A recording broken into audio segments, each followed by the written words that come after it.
निरस्तकुहकम् सत्यं परं धीमहि निगमकल्पतरोर्गलितं फलं शुकमुखादमृतद्रवसंयुतं पिबत भागवतं रसमालयं मुहुरहो रसिकाः भुवि भावुकाः नमः परस्मै पुरुषाय भूयसे सदुद्भवस्थाननिरोधलीलया गृहीतशक्तित्रितयाय देहिनामन्तर्ध्रुवायानुपलभ्यवर्त्मने श्रीशाङ्घ्रिभक्तिं हरिदासदास्यं प्रपन्नमन्त्रार्थदृढैकनिष्ठाम् गुरो स्मृतिं निर्मलबोधबुद्धिं प्रदेहि मातः परमं पदं श्रीः ज्ञाने विरागे हरिभक्तिभावे धृतिस्मृतिप्राणबलेषु योगे बुद्धौ च नान्यो हनुमत्समानः पुमान् कदाचित् क्वच कश्चनैव यस्य वाक्कामधेनुर्नः कामितार्थान् प्रयच्छति सेवेतं जययोगीन्द्रं कामबाणच्छिदं सदा नौमिन्यायसुधादिकृज्जयमुनीन् श्रीपादराट्सन्मणीन् व्यासार्यान् विविधागमाप्तिविहरान् श्रीवादिराजानपि वन्देऽहं सवरान् रघुत्तमगुरून् वैदग्धवारांनिधीन् श्रीसत्यव्रतराघवेन्द्रमुनिपान् सत्पोधसध्यानपान् आपादमौलिपर्यन्तं गुरूणामाकृतिं स्मरेत् तेन विघ्नाः प्रणश्यन्ति सिद्ध्यन्ति च मनोरथाः। श्रीगुरुभ्यो नमः। तस्यां ससर्जदुहितृः षोडशामललोचनाः त्रयोदशादाद्धर्माय तथैकामग्नये विभुः पितृभ्य एकां युक्तेभ्यो भवायैकां भवच्छिदे। ಶ್ರೀ ಗುರುಭ್ಯೋ ನಮಃ. ವಿಜಯ ಏಕಾದಶಿಯ ಪವಿತ್ರವಾದ ಪುಣ್ಯ ಪರ್ವಕಾಲ ಸೋಮವಾರ. ಇವತ್ತು ಮನೋನಿಯಾಮಕರಾದ ರುದ್ರದೇವರ ಒಂದು ವಿಶೇಷವಾದ ಆರಾಧನೆಯ ಪರ್ವಕಾಲ. ನಾಡಿದ್ದು ಮಹಾಶಿವರಾತ್ರಿ. ರುದ್ರದೇವರು ಪರಮಾತ್ಮನ ಅಚ್ಚುಮೆಚ್ಚಿನ ಮೊಮ್ಮಕ್ಕಳು. ಗರುಡ, ಶೇಷ, ರುದ್ರ ಮೂವರು ಮೊಮ್ಮಕ್ಕಳಲ್ಲಿ ರುದ್ರದೇವರ ಮೇಲೆ ಭಗವಂತನಿಗೆ ಅಪಾರವಾದ ಪ್ರೀತಿ. ಅದಕ್ಕಾಗೇನೆ ಶ್ರೀಮದ್ ಭಾಗವತದ ಉಪದೇಶ ಮಾಡುವ ಭಾಗ್ಯ ಬೇರೆ ಯಾರಿಗೆ ಕೊಡಲಿಲ್ಲ ದೇವರು. ಪರೀಕ್ಷಿತನಿಗೆ ಭಾಗವತ ಉಪದೇಶಕ್ಕೆ ಯಮಧರ್ಮ ಬರಬಹುದಾಗಿತ್ತು, ಇಂದ್ರದೇವರು ಬರಬಹುದಾಗಿತ್ತು, ಅಥವಾ ಶೇಷದೇವರು, ಗರುಡದೇವರು, ಯಾವ ದೇವತೆಗಳು ಬರದೆ ರುದ್ರದೇವರೇ ಶುಕಾಚಾರ್ಯರಾಗಿ ಅವರ ಮುಖದಿಂದ ಭಾಗವತವನ್ನ ಹೇಳಿಸುವ ಒಂದು ದೊಡ್ಡ ಸಂಕಲ್ಪ ದೇವರದು. ಕಾರಣ ರುದ್ರದೇವರು ವೈಷ್ಣವಾಗ್ರೇಸರರು. ಹರಿ ಸರ್ವೋತ್ತಮ, ವಾಯು ಜೀವೋತ್ತಮ, ಶಿವ ವೈಷ್ಣವೋತ್ತಮ ಅಂತ ಹೇಳುವ ಪದ್ಧತಿ. ಕೊರಳಲ್ಲಿ ರುದ್ರಾಕ್ಷಿ ಭಸ್ಮವ ಧರಿಸಿದ ಪರಮ ವೈಷ್ಣವನು ನೀನೆ. ಪುರಂದರದಾಸರು ಕೊಂಡಾಡುತ್ತಾರೆ ರುದ್ರದೇವರನ್ನ. ಅಂತಹ ಮನೋನಿಯಾಮಕರಾದ ರುದ್ರದೇವರ ಕಥೆಯನ್ನ ಪರೀಕ್ಷಿತ ರಾಜರು ಶ್ರವಣ ಮಾಡಬೇಕು ಅನ್ನುವ ಇಚ್ಛೆಯಿಂದ ಪ್ರಶ್ನೆಯನ್ನ ಕೇಳುತ್ತಾರೆ. ಚತುರ್ಥ ಸ್ಕಂದದ ಪ್ರಾರಂಭದಲ್ಲಿ ದೇವಹೂತಿಯ 9 ಜನ ಹೆಣ್ಣು ಮಕ್ಕಳು, ಅವರ ಕಥೆಯನ್ನ ವಿಸ್ತಾರವಾಗಿ ಹೇಳಿದ್ದಾರೆ. ಸ್ವಯಂಭುವ ಮನುವಿನ 5 ಜನ ಮಕ್ಕಳಲ್ಲಿ ಆಕೂತಿ, ದೇವಹೂತಿ, ಪ್ರಸೂತಿ, ಪ್ರಿಯವ್ರತ, ಉತ್ತಾನಪಾದ ಅನ್ನುವ ಗಂಡು ಮಕ್ಕಳು. ಆಕೂತಿಯನ್ನ ರುಚಿ ಪ್ರಜಾಪತಿಗಳಿಗೆ ಕೊಟ್ಟು ಮದುವೆ ಮಾಡುತ್ತಾರೆ. ಯಜ್ಞ ನಾಮಕ ಭಗವಂತನ ಅವತಾರ ಆಯಿತು. ಅವಳ ಮಡದಿಯಾದ ದಕ್ಷಿಣಾ ರೂಪದಿಂದ ಲಕ್ಷ್ಮೀದೇವಿಯ ಅವತಾರ. ಎರಡನೆಯವಳು ದೇವಹೂತಿ, ಅಲ್ಲಿ ಮಾತ್ರ 9 ಜನ ಹೆಣ್ಣು ಮಕ್ಕಳು, ಕೊನೆಗೆ ಕಪಿಲ ರೂಪದಿಂದ ಪರಮಾತ್ಮ ಅವತಾರ ಮಾಡ್ತಾನೆ. ಆ ದೇವಹೂತಿಯ 9 ಜನರನ್ನ ಮರೀಚಿ, ಅತ್ರಿ, ಪುಲಹ, ಪುಲಸ್ತ್ಯ, ಕ್ರತು, ಭೃಗು, ವಸಿಷ್ಠ, ಅಂಗಿರ, ಈ 9 ಋಷಿಗಳಿಗೆ 9 ಜನರನ್ನು ಕೊಟ್ಟು ಮದುವೆ ಮಾಡ್ತಾರೆ. ಅಲ್ಲಿ ಅತ್ರಿ ಋಷಿಗಳಲ್ಲಿ ಸಾಕ್ಷಾತ್ ಪರಮಾತ್ಮ ದತ್ತಾತ್ರೇಯ ರೂಪದಿಂದ ಅವತಾರ ಮಾಡ್ತಾನೆ. ಆಕೂತಿಯಲ್ಲಿ ಯಜ್ಞನಾಮಕನಾಗಿ, ದೇವಹೂತಿಯಲ್ಲಿ ಕಪಿಲನಾಗಿ, ಅತ್ರಿ ಋಷಿಗಳ ಮಗನಾಗಿ ದತ್ತಾತ್ರೇಯನಾಗಿ, ಮೂರ್ತಿಯಲ್ಲಿ ನಾರಾಯಣ ರೂಪದಿಂದ, ಹಾಗೆ ನಾಭಿರಾಜನಿಗೆ ವೃಷಭ ರೂಪದಿಂದ, 5 ರೂಪದಿಂದ ಸ್ವಯಂಭುವ ಮನುವಿನ ಮೊಮ್ಮಗನಾಗಿ ಪರಮಾತ್ಮ ಅವತಾರ ಮಾಡಿ ಬರ್ತಾನೆ. ಮುಂದೆ ಅದೇ ಸ್ವಯಂಭುವ ಮನು ತ್ರೇತಾಯುಗದಲ್ಲಿ ಸೂರ್ಯವಂಶದಲ್ಲಿ ದಶರಥ ರಾಜನಾಗಿ ಅವತಾರ ಮಾಡ್ತಾನೆ. ಸಾಕ್ಷಾತ್ ಪರಮಾತ್ಮ ರಾಮರೂಪದಿಂದ ಅವತಾರ ಮಾಡ್ತಾನೆ. ಆಕೂತಿ ಮತ್ತು ದೇವಹೂತಿಯ ಕಥೆಯನ್ನ ವಿಸ್ತಾರವಾಗಿ ತಿಳಿಸಿದ ಮೇಲೆ 3ನೇ ಮಗಳು, ಸ್ವಯಂಭುವ ಮನುವಿನ 3ನೇ ಮಗಳು, ಬ್ರಹ್ಮದೇವರ ಮೊಮ್ಮಗಳು ಪ್ರಸೂತಿ, ಅವಳನ್ನ ದಕ್ಷ ಪ್ರಜಾಪತಿಗೆ ಕೊಟ್ಟು ಮದುವೆ ಮಾಡ್ತಾರೆ ಸ್ವಯಂಭುವ ಮನು. ದಕ್ಷ ಪ್ರಜಾಪತಿ ಇವನು ಹೆಬ್ಬರಳಿನಿಂದ ಹುಟ್ಟಿದವ, ನಮ್ಮೆಲ್ಲರ ಕೈಗೆ ಅಭಿಮಾನಿ ದೇವತೆಯವನು. ನಾವು ಕೈ ಮೇಲೆ ಎತ್ತುತ್ತೇವೆ, ಕೆಳಗಿಳಿಸ್ತೇವೆ, ಅಭಿಷೇಕ ಮಾಡ್ತೇವೆ, ಅರ್ಚನೆ ಮಾಡ್ತೇವೆ. ನಮ್ಮ ಕೈಯಿಂದ ಯಾವುದೇ ಕೆಲಸ ನಡಿಬೇಕಾದರೂ ದಕ್ಷ ಪ್ರಜಾಪತಿ ಅಲ್ಲಿ ಅಂತರ್ಯಾಮಿಯಾಗಿ ಪರಮಾತ್ಮ ನಿಂತು ಮಾಡಿಸ್ತಾನೆ. ಅಂತಹ ದಕ್ಷನಿಗೆ ಪ್ರಸೂತಿಯನ್ನು ಕೊಟ್ಟು ವಿವಾಹ ಮಾಡುತ್ತಾರೆ ಸ್ವಯಂಭವಮನು. ಆದರೆ ಪ್ರಸೂತಿಯಲ್ಲಿ ಪರಮಾತ್ಮನ ಅವತಾರ ಆಗಲಿಲ್ಲ. 2 ಹೆಣ್ಣು ಮಕ್ಕಳಲ್ಲಿ ದೇವರು ಬಂದ, ಒಂದು ಕಡೆಗೆ ಯಜ್ಞನಾಗಿ, ಮತ್ತೊಂದು ಕಡೆಗೆ ಕಪಿಲನಾಗಿ. ಆದರೆ ಪ್ರಸೂತಿಯಲ್ಲಿ ಮಾತ್ರ 16 ಜನ ಹೆಣ್ಣು ಮಕ್ಕಳಾಗ್ತಾರೆ, ಕನ್ಯಾ ಸಂತಾನ. 16 ಜನರಲ್ಲಿ ಯಮಧರ್ಮನಿಗೆ 13 ಜನರನ್ನು ಕೊಟ್ಟು ಮದುವೆ ಮಾಡ್ತಾರೆ.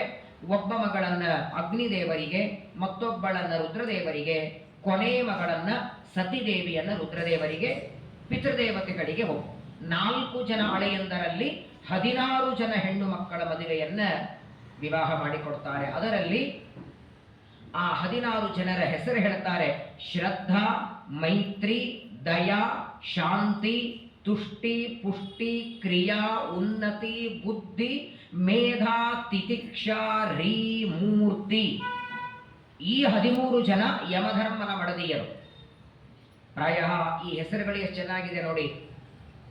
ಯಮಧರ್ಮನಿಗೆ 13 ಜನರನ್ನೇನು ಮದುವೆ ಮಾಡಿಕೊಟ್ಟಿದ್ದಾರೆ. ಅದರಲ್ಲಿ ಮೊದಲನೆಯವಳು ಶ್ರದ್ಧಾ, ಎರಡನೆಯವಳು ಮೈತ್ರಿ. ಶ್ರದ್ಧಾ ಅಂದ್ರೆ ಯಾವುದೇ ಒಂದು ವಿಷಯ ದೊಡ್ಡವರು ಹೇಳಿದಾಗ ಆಯಿತು ಅಂತ ಒಪ್ಪಿಕೊಳ್ಳುತ್ತೇವೆ, ಅದಕ್ಕೆ ಶ್ರದ್ಧೆ ಅಂತ ಕರೆಯೋದು.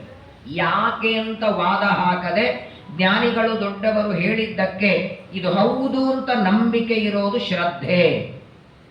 ಇನ್ನೊಬ್ಬರಿಗೆ ಹಿತವಾದದ್ದು ಆಚರಣೆ ಮಾಡೋದನ್ನ ಮೈತ್ರಿ ಅಂತ ಕರೀತಾರೆ. ಇನ್ನೊಬ್ಬರ ದುಃಖವನ್ನ ಪರಿಹಾರ ಮಾಡುವುದಕ್ಕೆ ತಾನು ಪ್ರಯತ್ನ ಮಾಡೋದು ಅದನ್ನ ದಯಾ ಅಂತ ಕರೀತಾರೆ. ಎಂದಿಗೂ ಆಸೆ ಮಾಡದೇ ಇರೋದನ್ನ ಶಾಂತಿ ಅಂತ ಕರೀತಾರೆ. ದೇವರು ಕೊಟ್ಟದ್ರೊಳಗೆ ಬದುಕೋದನ್ನ ತುಷ್ಟಿ ಅಂತ ಕರೀತಾರೆ. ಅತ್ಯಂತ ಸೂಕ್ಷ್ಮವಾದ ದೇಹವನ್ನ ಪಡೆದರೆ ಪುಷ್ಟಿ ಅಂತ ಕರೀತಾರೆ. ಶಾಸ್ತ್ರವಿಹಿತವಾದ ಕರ್ಮ ಮಾಡ್ತಿದ್ರೆ ಕ್ರಿಯಾ, ಎಲ್ಲದರಲ್ಲಿಯೂ ಸಮೃದ್ಧಿಯನ್ನ ಪಡೆದರೆ ಉನ್ನತಿ, ಯಾವಾಗಲೂ ವಿಚಾರ ಮಾಡುವ ಶಕ್ತಿ ಇದ್ರೆ ಬುದ್ಧಿ, ಅನುಭವದಿಂದ ಪದಾರ್ಥಗಳನ್ನ ಧಾರಣ ಮಾಡುವ ಸಾಮರ್ಥ್ಯವಿದ್ರೆ ಅದನ್ನ ಮೇಧ, ಸುಖ ದುಃಖಗಳು ಬಂದರೆ ಸಹನ ಮಾಡುವುದು ತಿತಿಕ್ಷಾ, ಕೆಟ್ಟ ನಿಷಿದ್ಧ ಕಾರ್ಯ ಮಾಡುವಾಗ ನಾಚಿಕೆ ಆಗತ್ತಲ್ಲ ಅದು ರೀ ಅಂತ ಕರೆಸ್ಕೊಳ್ತದೆ. ಕೊನೆಯದಾಗಿ ಎಲ್ಲ ಕರ್ಮಗಳಲ್ಲಿ ಶುದ್ಧಿ ಅನ್ನುವುದು ಮೂರ್ತಿ. ಇವರು 13 ಜನ ಯಮಧರ್ಮನ ಮಡದಿಯ. ಯಮಧರ್ಮನಿಗೆ ಇದು 13 ಜನರನ್ನ ಕೊಟ್ಟು ಮದುವೆ ಮಾಡ್ತಾರೆ. ಅದರಲ್ಲಿ ಮೂರ್ತಿ ಎನ್ನುವ ಕೊನೆಯ ಸ್ತ್ರೀಯಲ್ಲಿ ಮತ್ತೆ ಸಾಕ್ಷಾತ್ ಪರಮಾತ್ಮ ನಾರಾಯಣ ರೂಪದಿಂದ ಅವತಾರ ಮಾಡಿ ಬದರಿಕಾಶ್ರಮದಲ್ಲಿ ತಪಸ್ಸು ಮಾಡುವ ರೀತಿಯಲ್ಲಿ ಪರಮಾತ್ಮ ಕೂತಿದ್ದಾನೆ. 16 ಜನ ಹೆಣ್ಣು ಮಕ್ಕಳಲ್ಲಿ 13 ಜನ ಯಮಧರ್ಮನಿಗೆ ಕೊಡ್ತಾರೆ. ಅಲ್ಲಿ ಸಂತಾನವಾಗತ್ತೆ. ಒಬ್ಬ ಮಗಳನ್ನು ಪಿತೃದೇವತೆಗಳಿಗೆ ಕೊಡ್ತಾರೆ, ಸ್ವಧ ಅನ್ನುವವಳನ್ನ, ಅಲ್ಲಿಯೂ ಸಂತಾನವಾಗತ್ತೆ. ಅಗ್ನಿದೇವರಿಗೆ ಕೊಟ್ಟಂತಹ ಸ್ವಾಹಾದೇವಿಯಲ್ಲಿಯೂ ಮಕ್ಕಳಾಗ್ತಾರೆ. ಆದರೆ ಕೊನೆಯದಾಗಿ ರುದ್ರದೇವರಿಗೆ ಸತಿದೇವಿಯನ್ನು ಕೊಟ್ಟಿದ್ದಾರೆ. ಆ ಸತಿದೇವಿಗೆ ಮಾತ್ರ ಸಂತಾನ ಆಗಲಿಲ್ಲ. ಇಷ್ಟು ಶುಕಾಚಾರ್ಯರು ಪರೀಕ್ಷಿತನಿಗೆ ಮೈತ್ರೇಯರು ಹರಿದ್ವಾರದಲ್ಲಿ ವಿದುರನಿಗೆ ಆ ಪ್ರಸೂತಿಯ ಮಕ್ಕಳ ಕಥೆಯನ್ನ ವಿಸ್ತಾರ ಮಾಡುವಾಗ ಆತ್ಮನ ಸದೃಶಂ ಪುತ್ರಂ ನಲೇಭೆ ಗುಣಶಾಲಿನಂ. ಯಾರಿಗಾದರೂ ಸಂದೇಹ ಬರ್ತದೆ, ಇವತ್ತು ಜಗತ್ತಿನೊಳಗೆ ಮದುವೆ ಮಾಡಿಕೊಂಡ ದಂಪತಿಗಳಿಗೆ ನಿರಂತರ ದಾಂಪತ್ಯ ಜೀವನ ಸುಖವಾಗಿರಲಿ ಅಂತ ಮಾಡೋದೇ ರುದ್ರದೇವರ ಪೂಜೆ. ಅಕ್ಷತಾರೂಪಣ ಆ ಅಕ್ಷತಾ ಮಂಟಪಕ್ಕೆ ಕನ್ಯೆ ಬರುವಾಗಲೇ ಗೌರಿಹರ ಪೂಜೆ ಮಾಡುತ್ತಾರೆ. ಇನ್ನು ಅಕ್ಷತೆಗೆ ಬಂದಿಲ್ಲ. ಗೌರಿಹರ ಪೂಜೆ ಮುಗಿಸ್ಕೊಂಡೇ ಅಕ್ಷತಾ ಮಂಟಪಕ್ಕೆ. ಕಾರಣ ಉಮಾ ವೈವಾಗ್ ಸಮುದ್ದಿಷ್ಟ ಮನೋರುದ್ರ ಉದಾರತ. ಪಾರ್ವತಿ ಪರಮೇಶ್ವರರ ಪೂಜೆ ಮಾಡಿದರೆ ಅನ್ಯೋನ್ಯವಾದ ದಾಂಪತ್ಯ ಜೀವನ ಬರ್ತದೆ ಅಂತ ಶಾಸ್ತ್ರ ಹೇಳುತ್ತವೆ. ಇನ್ನೊಬ್ಬರಿಗೆ ಸಂತಾನ ಕೊಡೋದಕ್ಕೆ ಸಮರ್ಥರಾದ ರುದ್ರದೇವರು ತಾವು ಯಾಕೆ ಸಂತಾನ ಪಡೆಯಲಿಲ್ಲ? ಎಲ್ಲ ಸ್ತ್ರೀಯರಲ್ಲಿ ಮಕ್ಕಳಾಯಿತು ಅಂತ ಹೇಳಿದರೆ ರುದ್ರದೇವರಿಗೆ ಸತಿದೇವಿಯಲ್ಲಿ ಯಾಕೆ ಮಕ್ಕಳಾಗಿಲ್ಲ? ಕಸ್ತಂ ಚರಾಚರ ಗುರುಂ ನಿರವೈರಂ ಶಾಂತ ವಿಗ್ರಹಂ ಆತ್ಮಾರಾಮಂ ಕಥಂ ದ್ವೇಷ್ಟಿ ಜಗತೋ ದೈವತಂ ಮಹತ್. ಪರೀಕ್ಷಿತ ರಾಜರು ಅತ್ಯಂತ ಉತ್ಸಾಹದಿಂದ ಶುಕಾಚಾರ್ಯರಿಗೆ ಪ್ರಶ್ನೆ ಕೇಳ್ತಾರೆ, ಸ್ವಾಮಿ ಯಾಕೆ ಸತಿದೇವಿಯಲ್ಲಿ ಸಂತಾನ ಆಗಲಿಲ್ಲ ಅಂತ ಕೇಳಿದರೆ ಶುಕಾಚಾರ್ಯರಂತಾರೆ, ನೋಡು ಪರೀಕ್ಷಿತ, ರುದ್ರದೇವರು ಸತಿದೇವಿಯನ್ನ ಮದುವೆ ಮಾಡಿಕೊಂಡು ಕೆಲವೇ ದಿನಗಳಲ್ಲಿ ಸತಿದೇವಿ ದೇಹತ್ಯಾಗ ಮಾಡ್ತಾಳೆ. ಮದುವೆಯಾದ ಮೇಲೆ ಸಂತಾನ ಪಡೆಯೋದಕ್ಕೆ ಎಷ್ಟು ವರ್ಷ ಬೇಕೋ ಅಷ್ಟು ವರ್ಷನೂ ಅವ್ರ ಜೊತೆ ಇರಲೇ ಇಲ್ಲ ಅವಳು. ಕೆಲವೇ ದಿನಗಳಲ್ಲಿ ದೇಹತ್ಯಾಗ ಮಾಡಿಬಿಡ್ತಾಳೆ. ಆದ್ದರಿಂದ ಸತಿದೇವಿಯ ದೇಹ ಬಿಟ್ಟ ಮೇಲೆ ಸಂತಾನ ಎಲ್ಲ ಆಗಬೇಕು. ಅದಕ್ಕಾಗಿ ರುದ್ರದೇವರಿಗೆ ಮಕ್ಕಳಾಗಿಲ್ಲ, ಸಂತಾನವಾಗಿಲ್ಲ ಅಂದಾಕ್ಷಣ ಮತ್ತೆ ಕೇಳ್ತಾನೆ, ಸತಿದೇವಿಯ ಮರಣಕ್ಕೆ ಕಾರಣ ಏನು? ಇನ್ನೊಬ್ಬರ ದಾಂಪತ್ಯ ಜೀವನ ಸುಖವಾಗಿ ಇಡುವ ಈ ದಂಪತಿಗಳು ಯಾಕೆ ಬೇರೆಯಾದರು? ರುದ್ರದೇವರನ್ನ ಬಿಟ್ಟು ಸತಿದೇವಿ ಯಾಕೆ ದೇಹತ್ಯಾಗ ಮಾಡಿದಳು ಅಂದರೆ ಅದಕ್ಕೂ ಕಾರಣವನ್ನ ಮೈತ್ರೇಯರು ಹೇಳ್ತಾರೆ. ತಂದೆ ಮಾಡಿದ ಗಂಡನ ವಿರೋಧ. ತನ್ನ ತಂದೆಯಾದ ದಕ್ಷ ಪ್ರಜಾಪತಿ ರುದ್ರದೇವರ ಅವಮಾನ ಮಾಡಿ ನಿಂದೆ ಮಾಡಿದ್ದಕ್ಕೆ ಗಂಡನ ನಿಂದೆಯನ್ನ ಸಹನ ಮಾಡೋದಕ್ಕಾಗದೆ ಸತಿದೇವಿ ದೇಹತ್ಯಾಗ ಮಾಡ್ತಾಳೆ ಅಂತ ಮೈತ್ರೇಯರಂದ್ರೆ ಆಗ ಒಂದು ಪ್ರಶ್ನೆ ಕೇಳ್ತಾರೆ, ಆತ್ಮಾರಾಮಂ ಕಥಂ ದ್ವೇಷ್ಟಿ ಜಗತೋ ದೈವತಂ ಮಹತ್. ಇಬ್ಬರು ಯಾರೋ ಜಗಳ ಆಡ್ತಿದ್ದಾರಂದ್ರೆ ಮೂರನೆಯವರು ಬಿಡಿಸೋದಕ್ಕೆ ಹೋಗ್ತಾನೆ. ಅಕಸ್ಮಾತ್ತಾಗಿ ಜಗಳಾಡುವ ವ್ಯಕ್ತಿಗಳು ಒಳ್ಳೆ ತಿಳುವಳಿಕೆ ಇದ್ದವರು, ಬುದ್ಧಿವಂತರಿದ್ರೆ ಈ ಮೂರನೆಯವರು ಅವರೇ ಬಿಡಿಸ್ಕೊಳ್ತಾರಪ್ಪ, ನಾವ್ಯಾಕೆ ಹೋಗೋಣ ಒಳಗೆ, ನಮಗಿಂತ ಬುದ್ಧಿವಂತರವರಿಬ್ಬರು. ಪ್ರಾಯ ತಾವೇ ಸ್ವಯಂ ಸಮರ್ಥರಿದ್ರೆ ಇನ್ನೊಬ್ಬರ ಅವಶ್ಯಕತೆ ಇಲ್ಲ. ಇಲ್ಲಿ ನೋಡಿ, ಜಗಳಾಡ್ತಿದ್ದವರು ಯಾರು? ಒಬ್ಬರು ಮನೋನಿಯಾಮಕರು, ಇನ್ನೊಬ್ಬರು ಕೈಗಭಿಮಾನಿಗಳು. ಇಬ್ಬರು ತತ್ವಾಭಿಮಾನಿಗಳೇ,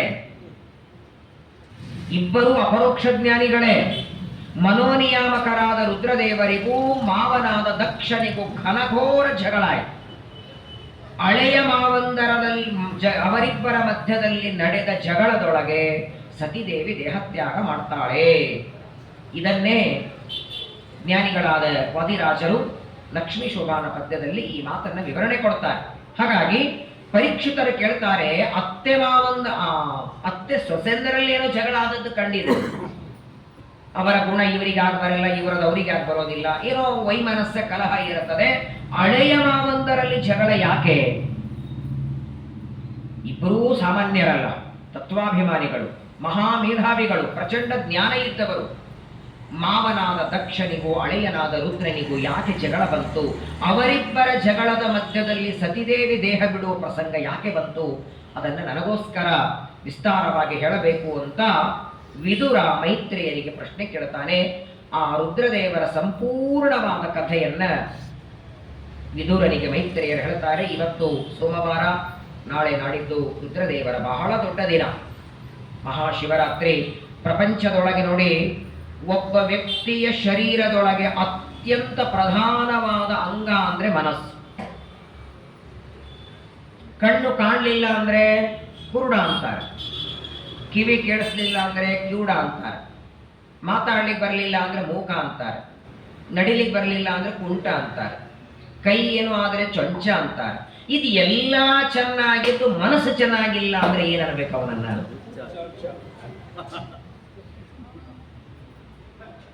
ನೂರಾರು ಭಕ್ಷ್ಯ ಭೋಜ್ಯ ಎದುರುಗಡೆ ಮಾಡಿಟ್ಟರೂ ಊಟ ಮಾಡ್ಲಿಕ್ಕೆ ಮನಸ್ಸಿಲ್ಲ ಅಂದ್ರೆ ಏನೂ ಲಾಭ ಇಲ್ಲ. ಹಾಗಾಗಿ ನಮ್ಮ ಶರೀರದಲ್ಲಿ ಎರಡು ಪ್ರಧಾನವಾದ ಅಂಗ ದೇವರು ಕೊಟ್ಟದ್ದು, ಒಂದು ಮನಸ್ಸು, ಒಂದು ಬುದ್ಧಿ. ಅದು ಎರಡು ಚೆನ್ನಾಗಿದ್ರೆ ಸಾಕು. ಅಂತಹ ಮನಸ್ಸಿನ ಡಿಪಾರ್ಟ್ಮೆಂಟೇ ಇವರಿಗೆ ಕೊಟ್ಟಿದ್ದಾರೆ, ಗಂಡ ಹೆಂಡತಿಗೆ, ಪಾರ್ವತಿ ಪರಮೇಶ್ವರರಿಗೆ. ಅಂತಹ ಮನೋನಿಯಾಮಕರು ತೈಲಧಾರೆಯಂತೆ ಮನಸ್ಸು ಕೊಡು ಹರಿಯಲ್ಲಿ ಶಂಭೋ ಅಂತಾರೆ. ಯಾಕೆ? ತುಪ್ಪ ಕಾಯಿಸಿದ ಹಾಕಿದ್ರು ಧಾರೆ ಬರುತ್ತೋ ಇಲ್ಲೋ? ಮತ್ತು ತುಪ್ಪ ಧಾರೆ ಅನ್ಬೇಕಾಗಿತ್ತು? ತುಪ್ಪದ ಧಾರೆ ಯಾವಾಗ ಗಟ್ಟಿಯಾಗತ್ತೆ, ಯಾವಾಗ ಮಧ್ಯದಲ್ಲಿ ಕಡಿತದೆ, ಹಂಗ ಬೇಡ ನಮಗೆ. ನಮ್ಮ ಮನಸ್ಸು ದೇವರಲ್ಲಿ ತೈಲದ ಧಾರೆಯಂತೆ ನೆಲೆಗೊಳಿಸಿ ಅಂತ ರುದ್ರದೇವರನ್ನ ಬೇಡ್ಕೋಬೇಕು ನಾವೆಲ್ಲ. ರುದ್ರದೇವರ ಅನುಗ್ರಹ ಇಲ್ಲ ಅಂದ್ರೆ ಎಲ್ಲ ಇದ್ದು ಲಾಭ ಇಲ್ಲ. ಮನೆ ಇದೆ, ಬೇಕಾದಷ್ಟು ಸಂಪತ್ತು, ರಾಜ್ಯ, ಐಶ್ವರ್ಯ ಎಲ್ಲ ಇದ್ದರೂ ಮಾನಸಿಕ ನೆಮ್ಮದಿ ಇಲ್ಲ ಅಂದ್ರೆ, ಮನಸ್ಸಿನಲ್ಲಿ ಕಳವಳ ತುಂಬಿಕೊಂಡ್ರೆ ಯಾವ ವ್ಯಕ್ತಿ ಸುಖವಾಗಿರ್ಲಿಕ್ಕೆ ಸಾಧ್ಯವಿಲ್ಲ. ಅಂತಹ ಮನೋನಿಯಾಮಕ ರುದ್ರದೇವರ ವಿಶೇಷವಾದ ಕಥೆಯನ್ನ ಶುಕಾಚಾರ್ಯರು ಪರೀಕ್ಷಿತರಿಗೆ ಹೇಳ್ತಾರೆ. ಪುರಾ ವಿಶ್ವಧ್ರಜಾಂ ಸತ್ರೇ ಸಮವೇತಾ ಮಹರ್ಷಯ ತಥಾ ಮರಗಣಾ ಸರ್ವೇ ಸಾನುಗಾಮುನಯೋಗ್ರಯಃ. ಏನಾಯ್ತು ನೋಡಿ, ಬ್ರಹ್ಮದೇವರ ದೇಹದಿಂದ 10 ಜನ ಮಕ್ಕಳು ಹುಟ್ಟುತ್ತಾರೆ. ಅದರಲ್ಲಿ ಹೆಬ್ಬರಳಿನಿಂದ ಹುಟ್ಟಿದವನು ದಕ್ಷ. ಬ್ರಹ್ಮದೇವರು ದಕ್ಷ ಪ್ರಜಾಪತಿಗೆ ಪಟ್ಟಾಭಿಷೇಕ ಮಾಡಿ, ಇವತ್ತಿನಿಂದ ಎಲ್ಲ ದೇವತೆಗಳಿಗೂ ನೀನು ರಾಜನಾಗಬೇಕು ಅಂತ ಅಭಿಷೇಕ ಮಾಡುತ್ತಾರೆ. ಎಲ್ಲ ದೇವತೆಗಳಿಗೆ ನೀನು ಅಗ್ರೇಸರನಾಗುವಂತ ದಕ್ಷ ಪ್ರಜಾಪತಿಗೆ ಯಾವಾಗ ಬ್ರಹ್ಮದೇವರು ಪಟ್ಟದ ಮೇಲೆ ಕೂಡಿಸಿ ಅಭಿಷೇಕ ಮಾಡ್ತಾರೆ, ಆಗ ಒಂದು ವಿಚಾರ ಮಾಡ್ತಾನೆ ದಕ್ಷ. ಹೇಗೋ ಎತ್ತರ ಸ್ಥಾನದಲ್ಲಿ ಕೂಡಿಸಿದ್ದಾರೆ ತಂದೆ ಬ್ರಹ್ಮದೇವರು, ಎಲ್ಲ ದೇವತೆಗಳಿಗೆ ಹಿತವಾಗುವ ಒಂದು ಯಜ್ಞ ಮಾಡಬೇಕು ಅಂತ ನಿರ್ಧಾರ ಮಾಡಿ ವಿಶ್ವಜಿತ್ ಅಂತ ಒಂದು ಯಾಗ, ದೊಡ್ಡ ಯಾಗ. ಹಾಗೆಲ್ಲ ಗೊತ್ತಿರೋದು ಹೋಮ ನವಗ್ರಹೋಮ ಸಿದ್ಧಿ, ಪ್ರಾಯ ನಮ್ಮ ಜೀವನಕ್ಕೆ ಬೇಕಾಗುವ ಒಂದು 5-6 ಹೋಮಗಳು ಗೊತ್ತಿರತ್ತೆ. ಬಹಳ ದೊಡ್ಡ ಯಾಗ. ಆ ವಿಶ್ವಜಿತ್ ಅನ್ನುವ ಯಾಗವನ್ನ ಮಾಡುವ ಅಪೇಕ್ಷೆಯಿಂದ ಒಂದು ದೊಡ್ಡದಾದ ಸಭೆ ಮಾಡಿದ. ಹಿಂದೆಲ್ಲ ಆಮಂತ್ರಣ ಕೊಡೋದಕ್ಕೆ ಮನೆ ಮನೆಗೆ ಹೋಗ್ತಿರಲಿಲ್ಲ, ಅಥವಾ ಇವತ್ತಿನಾಗೆ ವಾಟ್ಸಪ್ ಅವನೇನಿರಲಿಲ್ಲ.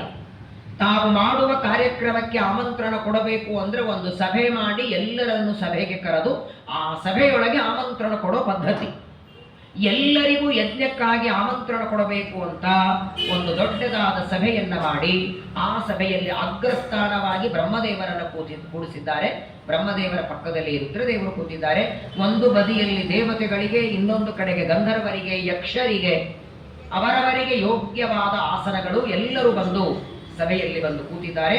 ಸಭಾಮಂಟಪದಲ್ಲಿ ಎಲ್ಲರೂ ಬಂದು ಕೂತ ಮೇಲೆ ಕೊನೆಗೆ ಆ ಸಭೆಗೆ ದಕ್ಷ ಪ್ರಜಾಪತಿ ಬರ್ತಾನೆ. ಎಲ್ಲರೂ ಕೂತ ಮೇಲೆ ದಕ್ಷ ಪ್ರಜಾಪತಿ ಸಭಾಮಂಟಪಕ್ಕೆ ಬಂದ ಕ್ಷಣ ಎದ್ದು ನಿಂದಿರ್ತಾರೆ ಎಲ್ಲರೂ. ಯಾವುದೇ ವ್ಯಕ್ತಿ ದೊಡ್ಡವರು, ವಯಸ್ಸಿನಲ್ಲಿ ಆಗಲಿ ಜ್ಞಾನದಲ್ಲಿ ಆಗಲಿ, ನಮಗಿಂತ ಉತ್ತಮರು ಬಂದ್ರೆ ಎದ್ದು ನಿಂತು ಸ್ವಾಗತ. ಅದು ಆ ವ್ಯಕ್ತಿಗಲ್ಲ, ಎದ್ದು ನಿಂತು ಮಾಡುವ ಸ್ವಾಗತ ವ್ಯಕ್ತಿಗಲ್ಲ, ಒಳಗಿದ್ದ ಅಂತರ್ಯಾಮಿ ಪರಮಾತ್ಮನಿಗೆ ಸ್ವಾಗತ ಮಾಡಲೇಬೇಕು. ಯಾರಾದರೂ ದೊಡ್ಡವರು ಬಂದಾಗಲೂ ಎದ್ದು ನಿಂತು ಸ್ವಾಗತ ಮಾಡದೆ ಕೆಳಗೆ ಕೂತರೆ ಮೊದಲೇ ಆಯುಷ್ಯ ಕಡಿಮೆ, ಕಲಿಯುಗದಲ್ಲಿ ಇನ್ನೂ ಆಯುಷ್ಯ ಕಡಿಮೆ. ಎದ್ದು ನಿಂತು ಸ್ವಾಗತ ಮಾಡಬೇಕು. ದಕ್ಷ ಪ್ರಜಾಪತಿ ಸಾಮಾನ್ಯ ವ್ಯಕ್ತಿಯಲ್ಲ, ತತ್ವಾಭಿಮಾನಿ ದೇವತೆ. ಅವನು ಸಭಾಮಂಟಪಕ್ಕೆ ಬಂದಾಗ ಸಭೆಯಲ್ಲಿ ಕೂತವರೆಲ್ಲ ಆಸನದಿಂದ ಎದ್ದು ಸ್ವಾಗತವನ್ನ ಮಾಡ್ತಾರೆ. ಆ ಸಭೆಯೊಳಗೆ ಎದ್ದು ನಿಲ್ಲದೆ ಇದ್ದವರು ಇಬ್ರು. ಒಂದು ಬ್ರಹ್ಮದೇವರ ಎಳ್ಳಿಲ್ಲ, ಬ್ರಹ್ಮದೇವರ ಪಕ್ಕದಲ್ಲಿ ಕೂತಂತಹ ರುದ್ರದೇವರ ಎಳ್ಳಿಲ್ಲ. ಆದರೆ ದಕ್ಷ ಪ್ರಜಾಪತಿ ಸಭಾಮಂಟಪಕ್ಕೆ ಬಂದು ಒಂದು ಸಾರಿ ಎಲ್ಲ ಕಡೆಗೆ ನೋಡಿದ. ತಾನು ಬಂದದ್ದಕ್ಕೆ ಎಲ್ಲರೂ ಎದ್ದು ನಿಂತು ಸ್ವಾಗತ ಮಾಡಿದ್ದಕ್ಕೆ ಆನಂದ ಆಗಲಿಲ್ಲ. ಮನುಷ್ಯನ ಸ್ವಭಾವ ಒಳ್ಳೆಯದಕ್ಕಿಂತ ಕೆಟ್ಟದ್ದು ಮೊದಲು ನೋಡುತ್ತಾನೆ.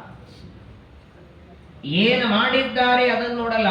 ಎಲ್ಲೋ ನೀರು ಚೆಲ್ಲಿದೆ, ಎಲ್ಲೋ ಎಲೆ ಹಾಕಿಲ್ಲ, ಅದೇನೋ ಆಗಿಲ್ಲ, ಒಂದೇನೋ ಸಣ್ಣ ತಪ್ಪು ಸಿಕ್ತು ಅಂದ್ರೆ ದೊಡ್ಡದು ಮಾಡ್ತಾನೆ. ಎದ್ದು ಸ್ವಾಗತ ಮಾಡಿದವ್ರ ಕಡೆ ಗಮನ ಕೊಡಲಿಲ್ಲ. ಯಾರು ಎದ್ದಿಲ್ಲ ಅದನ್ನು ನೋಡ್ಲಿಕ್ಕೆ ಶುರು ಮಾಡಿದ. ತಾನು ಸಭಾಮಂಟಪಕ್ಕೆ ಬಂದಾಗ ಎದ್ದು ನಿಲ್ಲದೆ ಇದ್ದವರಲ್ಲಿ ತಂದೆ ಬ್ರಹ್ಮದೇವರು ಎದ್ದು ನಿಲ್ಲದೆ ಇದ್ದದ್ದಕ್ಕೆ ಕೋಪ ಮಾಡ್ಕೊಳ್ಳಿಲ್ಲ. ಯಾಕಂದ್ರೆ ಮಗ ಬಂದಾಗ ತಂದೆ ಹೇಳಬೇಕಾಗಿಲ್ಲ. ಆದರೆ ದಕ್ಷ ಪ್ರಜಾಪತಿಗೆ ಕೋಪ ಬಂದದ್ದು ಅಳೆಯನಾದ ರುದ್ರದೇವರು ಎದ್ದು ನಿಲ್ಲದೆ ಇದ್ದದ್ದಕ್ಕೆ. ಕಾರಣ, ಮಾವನನ್ನು ತಂದೆ ಸಮಾನ ಅಂತ ಕರೆದಿದ್ದಾರೆ. ಜನ್ಮ ಕೊಟ್ಟ ತಂದೆ, ವಿದ್ಯೆ ಕೊಟ್ಟ ಗುರುಗಳು, ಸೋದರ ಮಾವ, ಹಿರಿಯ ಅಣ್ಣ ಹಾಗೂ ಹೆಣ್ಣು ಕೊಟ್ಟ ಮಾವ, ಈ 5 ಪಿತರ ಸ್ಮೃತಾಹ. ಅಕಸ್ಮಾತ್ತಾಗಿ ಇವರಿಗೆ ಯಾರೂ ಮಕ್ಕಳಿಲ್ಲ ಅಂದ್ರೆ ಶ್ರಾದ್ದನೂ ಮಾಡಬೇಕು. ಹಾಗಾಗೇನೆ ಇವತ್ತು ಅತ್ತೆ ಮಾವಂದರ ಶ್ರಾದ್ದ ಅಳೆಯ ಮಾಡುವ ಸಂಪ್ರದಾಯ ಬಂದದ್ದೇ ಆ ಕಾರಣಕ್ಕೆ. ಮಗಳನ್ನ ಕೊಟ್ಟದ್ದಕ್ಕೆ ಅಳೆಯ ಹೌದು, ಆದರೆ ಮಗನ ಸಮಾನ ಅವನು. ಹಾಗಾಗಿ ತಂದೆಯ ಸ್ಥಾನದಲ್ಲಿ ಅತ್ತೆ ಮಾವಂದರ ಶ್ರಾದ್ದ ಮಾಡ್ತಾನೆ. ಹಾಗಾದರೆ ದಕ್ಷ ಪ್ರಜಾಪತಿ ಕನ್ಯಾದಾನ ಮಾಡಿದ್ದರಿಂದ ಮಾವ ಹಳೆಯ ತಂದೆಯ ಸ್ಥಾನದಲ್ಲಿ, ತಂದೆ ಸಭಾಮಂಟಪಕ್ಕೆ ಬಂದರೆ ಮಗ ಎದ್ದು ನಿಂತು ಸ್ವಾಗತ ಮಾಡಬೇಕಾಗಿತ್ತು. ಕಣ್ಣು ಮುಚ್ಚಿದ್ದಾರೆ, ರಾಮನಾಮ ಜಪ ಮಾಡ್ತಾ ಕೂತಿದ್ದಾರೆ ರುದ್ರದೇವರು. ಆ ರುದ್ರದೇವರು ಎದ್ದು ನಿಂತು ಸ್ವಾಗತ ಮಾಡದೇ ಇದ್ದದ್ದರಿಂದ ಕೋಪ ಬಂತು. ಸಭೆ ಮಾಡಿದ್ದಕ್ಕೆ ತಾನು ಮಾಡುವ ಆ ವಿಶ್ವಜಿತ್ ಅನ್ನುವ ಯಾಗದ ಬಗ್ಗೆ ಆಮಂತ್ರಣ ಕೊಡೋದಕ್ಕೆ. ಆದರೆ ಸಭೆ ಮಾಡಿದ್ದ ಉದ್ದೇಶವೇ ಬೇರೆ, ಸಭೆಯಲ್ಲಿ ನಡೆದದ್ದೇ ಬೇರೆ. ಸಭಾಮಂಟಪಕ್ಕೆ ಬಂದು ಎಲ್ಲರನ್ನ ನೋಡಿ ಮಾತಾಡ್ತಾನೆ ದಕ್ಷ ಪ್ರಜಾಪತಿ.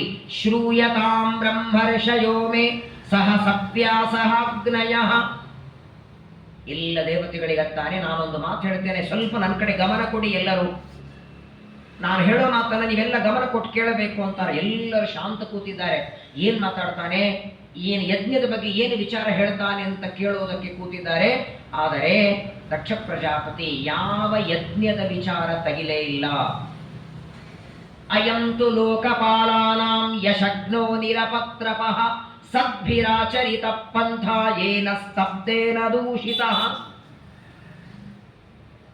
ಎಲ್ಲ ದೇವತೆಗಳನ್ನ ಸಭಾಮಂಟಪದಲ್ಲಿ ಕೂತವರನ್ನೆಲ್ಲ ಹೇಳ್ತಾನೆ. ಇಲ್ಲಿ ಕೂತಿದ್ದಾರಲ್ಲ ಎದುರುಗಡೆ, ಇವನನ್ನ ಅಳೆಯ, ಕೊನೆಯ ಅಳೆಯ. 16 ಜನ ಹೆಣ್ಣು ಮಕ್ಕಳಲ್ಲಿ ನನ್ನ 4 ಜನ ಅಳೆಯಂದರಲ್ಲಿ ಕೊನೆಯ ಅಳೆಯ ಇವನು. ಇವನಿಗೆ ಶಿವ ಅಂತ ಒಂದು ಹೆಸರಿದೆ. ಇಡೀ ಜಗತ್ತಿಗೆಲ್ಲ ಇವನು ಪ್ರವಚನ ಮಾಡ್ತಾನೆ, ಪಾಠ ಮಾಡ್ತಾನೆ. ಆದರೆ ದೊಡ್ಡವರು ಬಂದಾಗ ಎದ್ದು ನಿಂತು ಸ್ವಾಗತ ಮಾಡುವ ಸಣ್ಣ ವಿವೇಕನು ಇವನಿಗಿಲ್ಲ.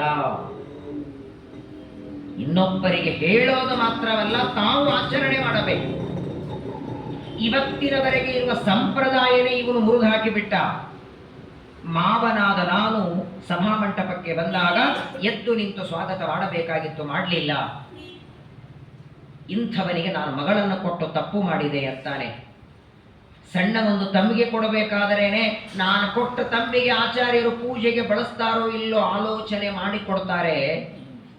ಮಗಳನ್ನೇ ನಾನು ದಾನ ಮಾಡುವಾಗ ವಿಚಾರ ಮಾಡಲಿಲ್ಲ. ಬಹಳ ದೊಡ್ಡ ತಪ್ಪು ಮಾಡಿದೆ. ಏನ್ ಮಾಡ್ತಾರೆ ನಿಮ್ಮ ಹಳೆಯ ಅಂತ ಕೇಳಿದ್ರೆ, ನಿಮ್ಮ ಮಗಳು ಫಿಕ್ಸ್ ಆಗಿ ಮದುವೆ ಫಿಕ್ಸ್ ಆದ್ರೆ ಯಾರಿಗೋ ಪತ್ರಿಕಾ ಕೊಡೋದಕ್ಕೆ ಹೋದ್ರೆ ಮಗಳೇನ್ ಮಾಡ್ತಾರೆ ಕೇಳಲ್ಲ. ಅದೇ ಮಗನ ಮದುವೆಗೆ ನೀವು ಪತ್ರಿಕಾ ಕೊಡೋದಕ್ಕೆ ಹೋಗಿ ಸೊಸೆ ಏನ್ ಮಾಡ್ತಾಳೆ ಕೇಳಲ್ಲ. ಜಗತ್ತಿನ ರೂಢಿ ಬೇರೆ ಇದೆ. ಇಲ್ಲಿ ಮಗನ ಮದುವೆ ಮಾಡುವಾಗ ನಿಮ್ಮ ಮಗ ಏನ್ ಮಾಡ್ಕೊಂಡಿದ್ದಾನೆ ಅಂತ ಕೇಳ್ತಾರೆ, ಮಗಳದು ಮಾಡುವಾಗ ಹಳೆ ಏನ್ ಮಾಡ್ತಾನೆ. ದಕ್ಷ ಪ್ರಜಾಪತಿ ಸಭಾಮಂಟಪದಲ್ಲಿ ಹೇಳ್ತಾನೆ, ನನ್ನ ಕೊನೆ ಮಗಳಾದ ಸತಿದೇವಿಯನ್ನ ಮದುವೆ ಮಾಡುವಾಗ ಎಲ್ಲರೂ ಕೇಳಿದ್ರು, ಏನಪ್ಪಾ ಮತ್ ಕೊನೆ ಹಳೆ ಏನ್ ಮಾಡ್ತಾರೆ, ಏನ್ ಹೇಳ್ಬೇಕು. ಮೊದಲನೇ ಹಳೆಯ ಯಮಲೋಕಕ್ಕೆ ಅಧಿಪತಿಗಳು, ಅವ್ರ ಪರಿಚಯ ಇಲ್ಲದವರೇ ಯಾರಿಲ್ಲ ಅಲ್ವಾ. ಒಂದ್ಸಲ ತಿಂದು ಬಂದಿರಲೇಬೇಕು, ನೆನಪಿಲ್ಲ ಅಷ್ಟೇ. ಯಾವುದೋ ಜನ್ಮದಲ್ಲಿ ಯಮದೇವರಿಂದ ತಿಂದು ಬಂದವರೇ. ಹಾಗಾಗಿ ಮೊದಲನೇ ಹಳೆಯ ಯಮಲೋಕಕ್ಕೆ ಒಡೆಯ, ಎರಡನೇ ಹಳೆಯ ಕುಕ್ಕು ಅಗ್ನಿದೇವರು, ಅವ್ರ ಪರಿಚಯ ಇಲ್ಲದವರು ಯಾರಿಲ್ಲ. ಮೂರನೇ ಹಳೆಯ ಪಿತೃದೇವತೆಗಳು. 3 ಜನ ಒಳ್ಳೆ ಕೆಲಸದಲ್ಲಿದ್ದಾರೆ. ಕೊನೆ ಹಳೆಯ ಏನ್ ಮಾಡ್ತಾರೆ, ಸ್ಮಶಾನದಲ್ಲಿರ್ತಾರೆ, ರುಂಡದ ಮಾಲೆ ಹಾಕೊಳ್ತಾರೆ, ಹೆಣದ ಬೂದಿ ಹಚ್ಕೊಳ್ತಾರೆ, ಮಡಿ ಇಲ್ಲ, ಮೈಲಿಗೆ ಇಲ್ಲ. ಪಾಣಿಂ ವಿಪ್ರಾಗ್ನಿ ಮುಖತಃ ಸರಿತಾಯಿವ ಸಾಧುವತ. ಹೆಸರ ಮಾತ್ರ ಇವನಿಗೆ ಶಿವ. ಶಿವ ಅಂದ್ರೇನು, ಆದ್ರೆ ಪರಮ ಅಮಂಗಲ ಇವ. ಹೆಸರಿಗೆ ತಕ್ಕಾಗಿಲ್ಲ. ಒಂದು ಸಲ ಸ್ಮಶಾನಕ್ಕೆ ಹೋಗಿ ಬಂದ್ರೆ ಏನ್ ಮಾಡಬೇಕು, ಸ್ನಾನ ಮಾಡಿ ಬಟ್ಟೆ ಬಂದ ಜನ್ಮ. ಇವ ಸ್ಮಶಾನದಲ್ಲೇ ಇರ್ತಾನೆ, ಇರೋದು ಸ್ಮಶಾನದಲ್ಲಿ. ಹಾಕೋದು ರುಂಡದ ಮಾಲೆ, ಮೈ ತುಂಬ ಭಸ್ಮ ಹಚ್ಕೊಳ್ತಾನೆ, ಮಡಿ ಗೊತ್ತಿಲ್ಲ, ಮೈಲಿಗೆ ಇಲ್ಲ, ಲುಪ್ತ ಕ್ರಿಯಾ ಚಾತ್ ಅಚುತಗೆ ಮಾನಿನೇ ಭಿನ್ನ ಸೇತವೆ. ಇಂಥವನಿಗೆ ಮಗಳು ಕೊಟ್ಟು ನಾನು ದೊಡ್ಡ ತಪ್ಪು ಮಾಡಿದೆ ಅಂತ. ಅಲ್ಲಿ ಕೂತವರೆಲ್ಲ ಒಂದು ಕೊಟ್ಟು ಯಾಕೆ ಮತ್ತೆ ಇಷ್ಟು ಬೈಯೋದೇ ಇದ್ರೆ ಕೊಡ್ಬೇಕು ಯಾಕೆ? ಇಲ್ಲಿ ಕೂತಿದಾರಲ್ಲ ನಮ್ಮಪ್ಪ ಬ್ರಹ್ಮದೇವ್ರ ಕಡೆ ಕೈ ಮಾಡದ, ನನ್ನ ಮಗಳ ಕೊಡೋ ಅವ ಅಪೇಕ್ಷೆ ಇರಲಿಲ್ಲ. ನಮ್ಮಪ್ಪ ಬ್ರಹ್ಮದೇವರು ಚೆನ್ನಾಗಿದ್ದಾನೆ, ಕೊಡೋ ಪಲ್ಲೆ ಒಳ್ಳೆ ಕೈಲಾಸ ಪರ್ವತಲ್ಲಿದ್ದಾನೆ. ತಂದೆಯ ಮಾತನ್ನ ಕೇಳಿ ಮಗಳನ್ನ ನಾನು ಕೊಟ್ಟೆ. ಯಾವಾಗಲೂ ಪ್ರೇತಗಳ ಜೊತೆಗೆ ವಾಸ ಮಾಡ್ತಾನೆ, ಯಾವಾಗಲೂ ಸ್ಮಶಾನದಲ್ಲಿ ವಿಭೂತಿಗಳನ್ನು ಹಚ್ಕೊಳ್ತಾನೆ. ಘೋರೈರ್ ಭೂತಗಣೈರ್ ಬರ್ತಾ. ಕುಂಭಮೇಳಕ್ಕೆ ಹೋಗಿ ಬಂದವರಿಗೆ ಗೊತ್ತಿರತ್ತೆ, ಕುಂಭಮೇಳದಲ್ಲಿ ಈಗಾಗಲೇ 60 ಕೋಟಿ ಜನ ಸ್ನಾನ ಮಾಡಿದ್ದಾರೆ. ಅದರೊಳಗೆ ಸುಮಾರು 30 ಕೋಟಿ ಜನ ಅಲ್ಲಿದ್ದ ಅಘೋರಿಗಳ ದರ್ಶನಕ್ಕೆ ಬಂದಿದ್ದಾರೆ. ನಿಮಗದು ರಹಸ್ಯ ಗೊತ್ತದನೋ ಇಲ್ಲ ಗೊತ್ತಿಲ್ಲ. ಸ್ನಾನಕ್ಕಿಂತಲೂ ಪ್ರಧಾನವಾಗಿ ಅಲ್ಲಿ ಕೂತಂತಹ ಅಘೋರಿಗಳು ನಾಗಾಸಾಧುಗಳ ದರ್ಶನಕ್ಕೆ. ಅವ್ರದ್ದು ವಿಚಿತ್ರ ನೋಡಿ, ಕುಂಭಮೇಳ ಮುಗಿದ ಮರುಕ್ಷಣ ಅವ್ರು ಎಲ್ಲಿ ನೀವು ಕಾಣೋದೇ ಇಲ್ಲ. ಮತ್ತೆ ಅವರು ಅರ್ಧ ಕುಂಭ ಪೂರ್ಣ ಕುಂಭ ಇದ್ದಾಗ ಬರ್ತಾರೆ. ಏನು ಭಯಾನಕ ಇದೆಲ್ಲ. ಅವರ ದೇಹ ನೋಡಿರ್ತೀರಿ ನೀವು ಮೊಬೈಲಲ್ಲಿ, ಯೂಟ್ಯೂಬಲ್ಲಿ. ರುಂಡದ ಮಾಲೆ ಹಾಕೊಂಡಿರ್ತಾರೆ, ರುದ್ರಾಕ್ಷ ಮಾಲೆಗಳು ಸುತ್ಕೊಂಡಿರ್ತಾರೆ, ಮೈ ಮೇಲೆ ವಸ್ತ್ರ ಇರಲ್ಲ. ವಿಚಿತ್ರ ಅಂದ್ರೆ ಅವರ ಸಿದ್ಧಿನೂ ಎಷ್ಟಿರತ್ತಂದ್ರೆ, ನೀವಿನ್ನೂ ಅಲ್ಲಿ ಬರ್ತಾ ಇದ್ರೆ ನಿಮ್ಮ ಮುಖ ನೋಡಿ ನಿಮ್ಮ ಚಿಂತೆ ಎಲ್ಲ ಹೇಳ್ಬಿಡ್ತಾರ ಅವರು. ಇವತ್ತಿನವರೆಗೆ ನಡೆದದ್ದಲ್ಲ, ಇನ್ನು ಮುಂದೆ ನಿಮ್ಮ ಭವಿಷ್ಯ ಏನು, ನಿಮ್ಮ ಮಗನ ಭವಿಷ್ಯ ಏನು, ಮೊಮ್ಮಕ್ಕಳ ಭವಿಷ್ಯ ಏನು, ನಿಮ್ಮ ಕಣ್ಣ ಮುಂದೆ ಬರ ಹೇಳಿಬಿಡ್ತಾರೆ. ಅವರನ್ನ ನೋಡೋದ ಜನ ಬರ್ತಾರೆ, ಕೋಟಿಗಟ್ಟಲೆ ಡೊನೇಷನ್ ಕೊಡ್ತಾರೆ ಅವರಿಗೆ. ಹಾಗಾಗಿ ಕುಂಭಮೇಳದಲ್ಲಿ ಮೊದಲು ಅವರಿಗೆ ಸ್ಥಾನ ಕೊಟ್ಟಿದ್ದು. ಸ್ನಾನಕ್ಕೆ ಮೊದಲು ಅವರಿಗೆ ಉಳ್ಕೊಳ್ಳೋದಕ್ಕೆ ಬಟ್ಟೆ, ಮನೆಗಳು, ಅಘೋರಿಗಳು ಅಂತ ಕರೀತಾರೆ ನಾಗಾಸಾಧುಗಳು. ಇವತ್ತಿಗೂ ಅನೇಕ ಜನ ಇದ್ದಾರೆ. ವಿಚಿತ್ರ, ಮುಳ್ಳಿನ ಮೇಲೆ ಮಲಗಿರ್ತಾರೆ, ದಗ ದಗ ದಗ ದಗ ಉರಿಯುವ ಕುಂಡದ ಮೇಲೆ ಮಲಗಿರ್ತಾರೆ. ಕುಂಡ ಕೆಳಗೆ ಹತ್ತಿರ ಉರಿತಿರ್ತದೆ. ಅವರ ಮೈಯ ಒಂದು ಸಣ್ಣ ಎಣೆಗೂ ದಾರ ಹತ್ತಿರ, ಬಕ್ಕೆ ಹತ್ತಿರಲ್ಲ. ಇದನ್ನೆಲ್ಲ ಶ್ರೀಮದಾಚಾರ್ಯರು ತಾಮಸಿ ಶಕ್ತಿ ಅಂತ ಭಾಗವತ ತಾತ್ಪರ್ಯದಲ್ಲಿ ಹೇಳ್ತಾರೆ. ರುದ್ರದೇವರು ಸ್ಮಶಾನದಲ್ಲಿ ಇದ್ದು ರುಂಡದ ಮಾಲೆ ಹಾಕೊಳ್ಳೋದಕ್ಕೆ, ಸ್ಮಶಾನದಲ್ಲಿರೋದಕ್ಕೆ, ಬೂದಿ ಹಚ್ಕೊಳ್ಳೋದಕ್ಕೆ ಕಾರಣ ಇದೆ. ಅದು ಬಹಳ ಜನರಿಗೆ ಗೊತ್ತಿಲ್ಲ. ಇವತ್ತು ನೋಡಿ, ರುದ್ರದೇವರ 12 ಜ್ಯೋತಿರ್ಲಿಂಗಗಳಲ್ಲಿ ಮಹಾ ಸ್ಮಶಾನ ಅಂತ ಕರೆಸ್ಕೊಂಡದ್ದು ಕಾಶಿ. ಸಾಮಾನ್ಯವಾಗಿ ಊರಲ್ಲಿ ಒಂದು ಸ್ಮಶಾನ ಇರುತ್ತೆ, ಅದು ಊರೇ ಸ್ಮಶಾನ. ಹಾಗಾಗಿ ಕಾಶಿಗೆ ಹೋದರೆ ಕಾಶಿ ಗಂಗಾ ಸ್ನಾನ ಮಾಡಬೇಕು. ಅಲ್ಲಿನ ನೀರು, ಅಲ್ಲಿನ ಮಣ್ಣು ಮನೆಗೆ ತರಬಾರದು. ಗಂಗಾ ಪೂಜೆಗೆ ಗಂಗಾ ನೀರು ತ್ರಿವೇಣಿ ಸಂಗಮದಿಂದ ತರಬೇಕು, ಅಥವಾ ಹರಿದ್ವಾರದಿಂದ. ಕಾಶಿಯಿಂದ ತರೋ ಹಾಗಿಲ್ಲ. ಕಾಶಿಯೊಳಗಿರುವ ಮಣ್ಣೆಲ್ಲ ಮಹಾಸ್ಮಶಾನ. ಅಲ್ಲಿ ಹೇಳೋದೇ ಸಂಕಲ್ಪ ಮಹಾಸ್ಮಶಾನೆ. ಆದರೂ ಇವತ್ತು ಎಲ್ಲ ಯಾತ್ರೆಗಳಲ್ಲಿ ಪ್ರಧಾನ ಯಾತ್ರೆ ಕಾಶಿ ಯಾತ್ರೆ. ಮದುವೆ ಮಾಡಿಕೊಳ್ಳುವಾಗ ಸೋಡ ಮುಂಜಿ ಜನ ಎಲ್ಲಿ ಹೋಗಿರ್ತೀರಿ? ಯಾಕೆ ಬದ್ರಿ ಯಾತ್ರೆ ಅನ್ಬೇಕು, ಹರಿದ್ವಾರ ಯಾತ್ರೆ ಅನ್ಬೇಕು? ಆಕ್ಚುಲಿ ಅದು ಪ್ರಾಕ್ಟಿಕಲ್ ಇತ್ತಂತೆ. ಇವಾಗೇನದು ನಾಟಕಕ್ಕಾಗಿದೆ ನೋಡಿ. ಇವನೆಲ್ಲ ತಲೆ ಮೇಲೆ ಛತ್ರಿ ಗಿತ್ರಿ ಇಟ್ಕೊಂಡಿರ್ತಾನೆ, ಕಾಶಿ ಯಾತ್ರೆಗೆ ಹೋಗ್ತೀನಿ ಅಂತ 1-2 ಹೆಜ್ಜೆ ಹಾಕ್ತಾನೆ, ಯಾರೋ ಬಂದ್ರೆ ಕನ್ಯಾ ಕೊಡ್ತೀವಿ ಅಂತ. ಹಂಗಿರ್ಲಿಲ್ಲ. ವಾಸ್ತವಿಕವಾಗಿ ಪದ್ಧತಿ, ಮದುವೆ ಫಿಕ್ಸ್ ಆದ ಮೇಲೆ ಒಂದ್ಸಲ ಕಾಶಿಗೆ ಹೋಗ್ಬೇಕಂತ. ಎದಕ್ಕೆ ಹೋಗೋದು ಅಂದ್ರೆ, ಪ್ರಪಂಚದೊಳಗೆ ಜಗತ್ತು ಹೇಗಿದೆ, ಜನರೆಲ್ಲ ಹೇಗಿದ್ದಾರೆ, ನಿನಗೆ ಕಷ್ಟ ಸುಖಗಳ ಜ್ಞಾನ ಆಗಲಿ. ಅನ್ನ ಇಲ್ಲದೆ, ವಸ್ತ್ರ ಇಲ್ಲದೆ ಎಷ್ಟು ಜನ ಒದ್ದಾಡ್ತಿರ್ತಾರೆ, ಒಂದ್ಸಲ ನೋಡ್ಕೊಂಡು ಬಾ. 100 ಜನರನ್ನ ನೋಡಿಕೊಂಡು ಬಾ. ಅಲ್ಲಿ ಬಂದ ಮೇಲೆ ನಿನ್ನ ಸಂಸಾರ ಹೆಂಗ್ ಮಾಡ್ಬೇಕು ಅಂತ ನಿನ್ ತಲೆಗೆ ಬರತ್ತೆ. ಅದು ಕಾಶಿ ಯಾತ್ರೆ ಕಳಿಸೋರ. ಬೆಳಗ್ಗೆ ಎದ್ದಾಕ್ಷಣ ಅಹಂ ಕಾಶಿಂ ಗಮಿಷ್ಯಾಮಿ ಅನ್ನಬೇಕಂತ. ಅಂತಹ ಪವಿತ್ರವಾದ ವಾರಾಣಸಿ ಕ್ಷೇತ್ರದಲ್ಲಿ ಇವತ್ತಿಗೂ ರುದ್ರದೇವರಿಗೆ ರಾತ್ರಿ ಮಧ್ಯರಾತ್ರಿ 12 ಗಂಟೆಗೆ ಯಾವ ಹೆಣ ಸುಡುತ್ತಾರೆ ಅದರ ಭಸ್ಮ ಇಂದಿಗೂ ಎಲ್ಲಾ ಕಡೆಗೆ ಬೇರೆ ಬೇರೆ ಆರ್ತಿ ನಡೆದರೆ ರುದ್ರದೇವರಿಗೆ ಆರ್ತಿನೇ ಭಸ್ಮಾರ್ತಿ. ಉಜ್ಜಯಿನಿಯೊಳಗಂತೂ ಆ ಭಸ್ಮಾರ್ತಿ ನೋಡೋದಕ್ಕೆ ಟಿಕೆಟ್ ಮಧ್ಯರಾತ್ರಿ ಎದ್ದು ಹೋಗಬೇಕು. ಆದರೆ ಇದಕ್ಕೆಲ್ಲ ಒಂದು ಹಿಂದೆ ರಹಸ್ಯ ಇದೆ, ಅದನ್ನೇನು ಹೇಳಲಿಲ್ಲ. ಯಾವುದು ಜಗತ್ತಿನ ದೃಷ್ಟಿಯೊಳಗೆ ತಪ್ಪು ಅಂತ ಕಾಣುತ್ತೆ ಅದನ್ನ ಮಾತ್ರ ಎತ್ತಿ ಎತ್ತಿ ತೋರಿಸ್ತಾನೆ, ಬೈತಾನೆ. ನೋಡಿ, ಒಬ್ಬ ವ್ಯಕ್ತಿ ಏನೇ ತಪ್ಪು ಮಾಡಲಿ, ರೂಮ್ ಒಳಗೆ ಕರ್ಕೊಂಡೋಗಿ ಹೀಗೆ ಮಾಡಬಾರ್ದಾಗಿತ್ತು ನೀವು ಅನ್ನೋದೇ ಬೇರೆ, ತುಂಬಿದ ಸಭೆಯೊಳಗೆ ಬೈಯೋದು ಬೇರೆ. ರುದ್ರದೇವರು ಪಕ್ಕದಲ್ಲಿ ಕೂತಿದ್ದಾರೆ, ಬ್ರಹ್ಮದೇವರು ಕೂತಿದ್ದಾರೆ, ದೇವತೆಗಳೆಲ್ಲ ಕೇಳಿಸ್ಕೊಳ್ತಿದ್ದಾರೆ. ಬೈತಾನೆ ಬೈತಾನೆ, ಅನೇಕ ಮಾತುಗಳಿಂದ ಬೈದ. ಶಿವ ಚಿತಾ ಭಸ್ಮ ಕೃತ ಸ್ನಾನ ಪ್ರೇತಾಸ್ತಿ ಗ್ರಂಥಿಭೂಷಣ ಶಿವಾಪದೇವೋ ಹ್ಯಶಿವ ಮತ್ತೋ ಮತ್ತ ಜನಪ್ರಿಯ. ಬೈಯುವಷ್ಟು ಬೈದ, ಮಡಿಯಿಲ್ಲ, ಮೈಲಿಗಿಲ್ಲ, ಸ್ಮಶಾನವಾಸ, ರುಂಡದ ಮಾಲೆ, ಭಸ್ಮ ಹಚ್ಕೊಳ್ತಾನೆ, ಎಲ್ಲ ಮಾತುಗಳಿಂದ ಬೈದ ಮೇಲೆ ಕೊನೆಗೆ ನೀರನ್ನು ತಗೊಂಡು ಶಾಪ ಕೊಡ್ತಾನೆ. ಇವತ್ತಿನಿಂದ ಯಾರು ಯಜ್ಞಯಾಗ ಮಾಡಿದರೂ ರುದ್ರದೇವರಿಗೆ ಆಹುತಿ ಕೊಡೋದು ಬೇಡ,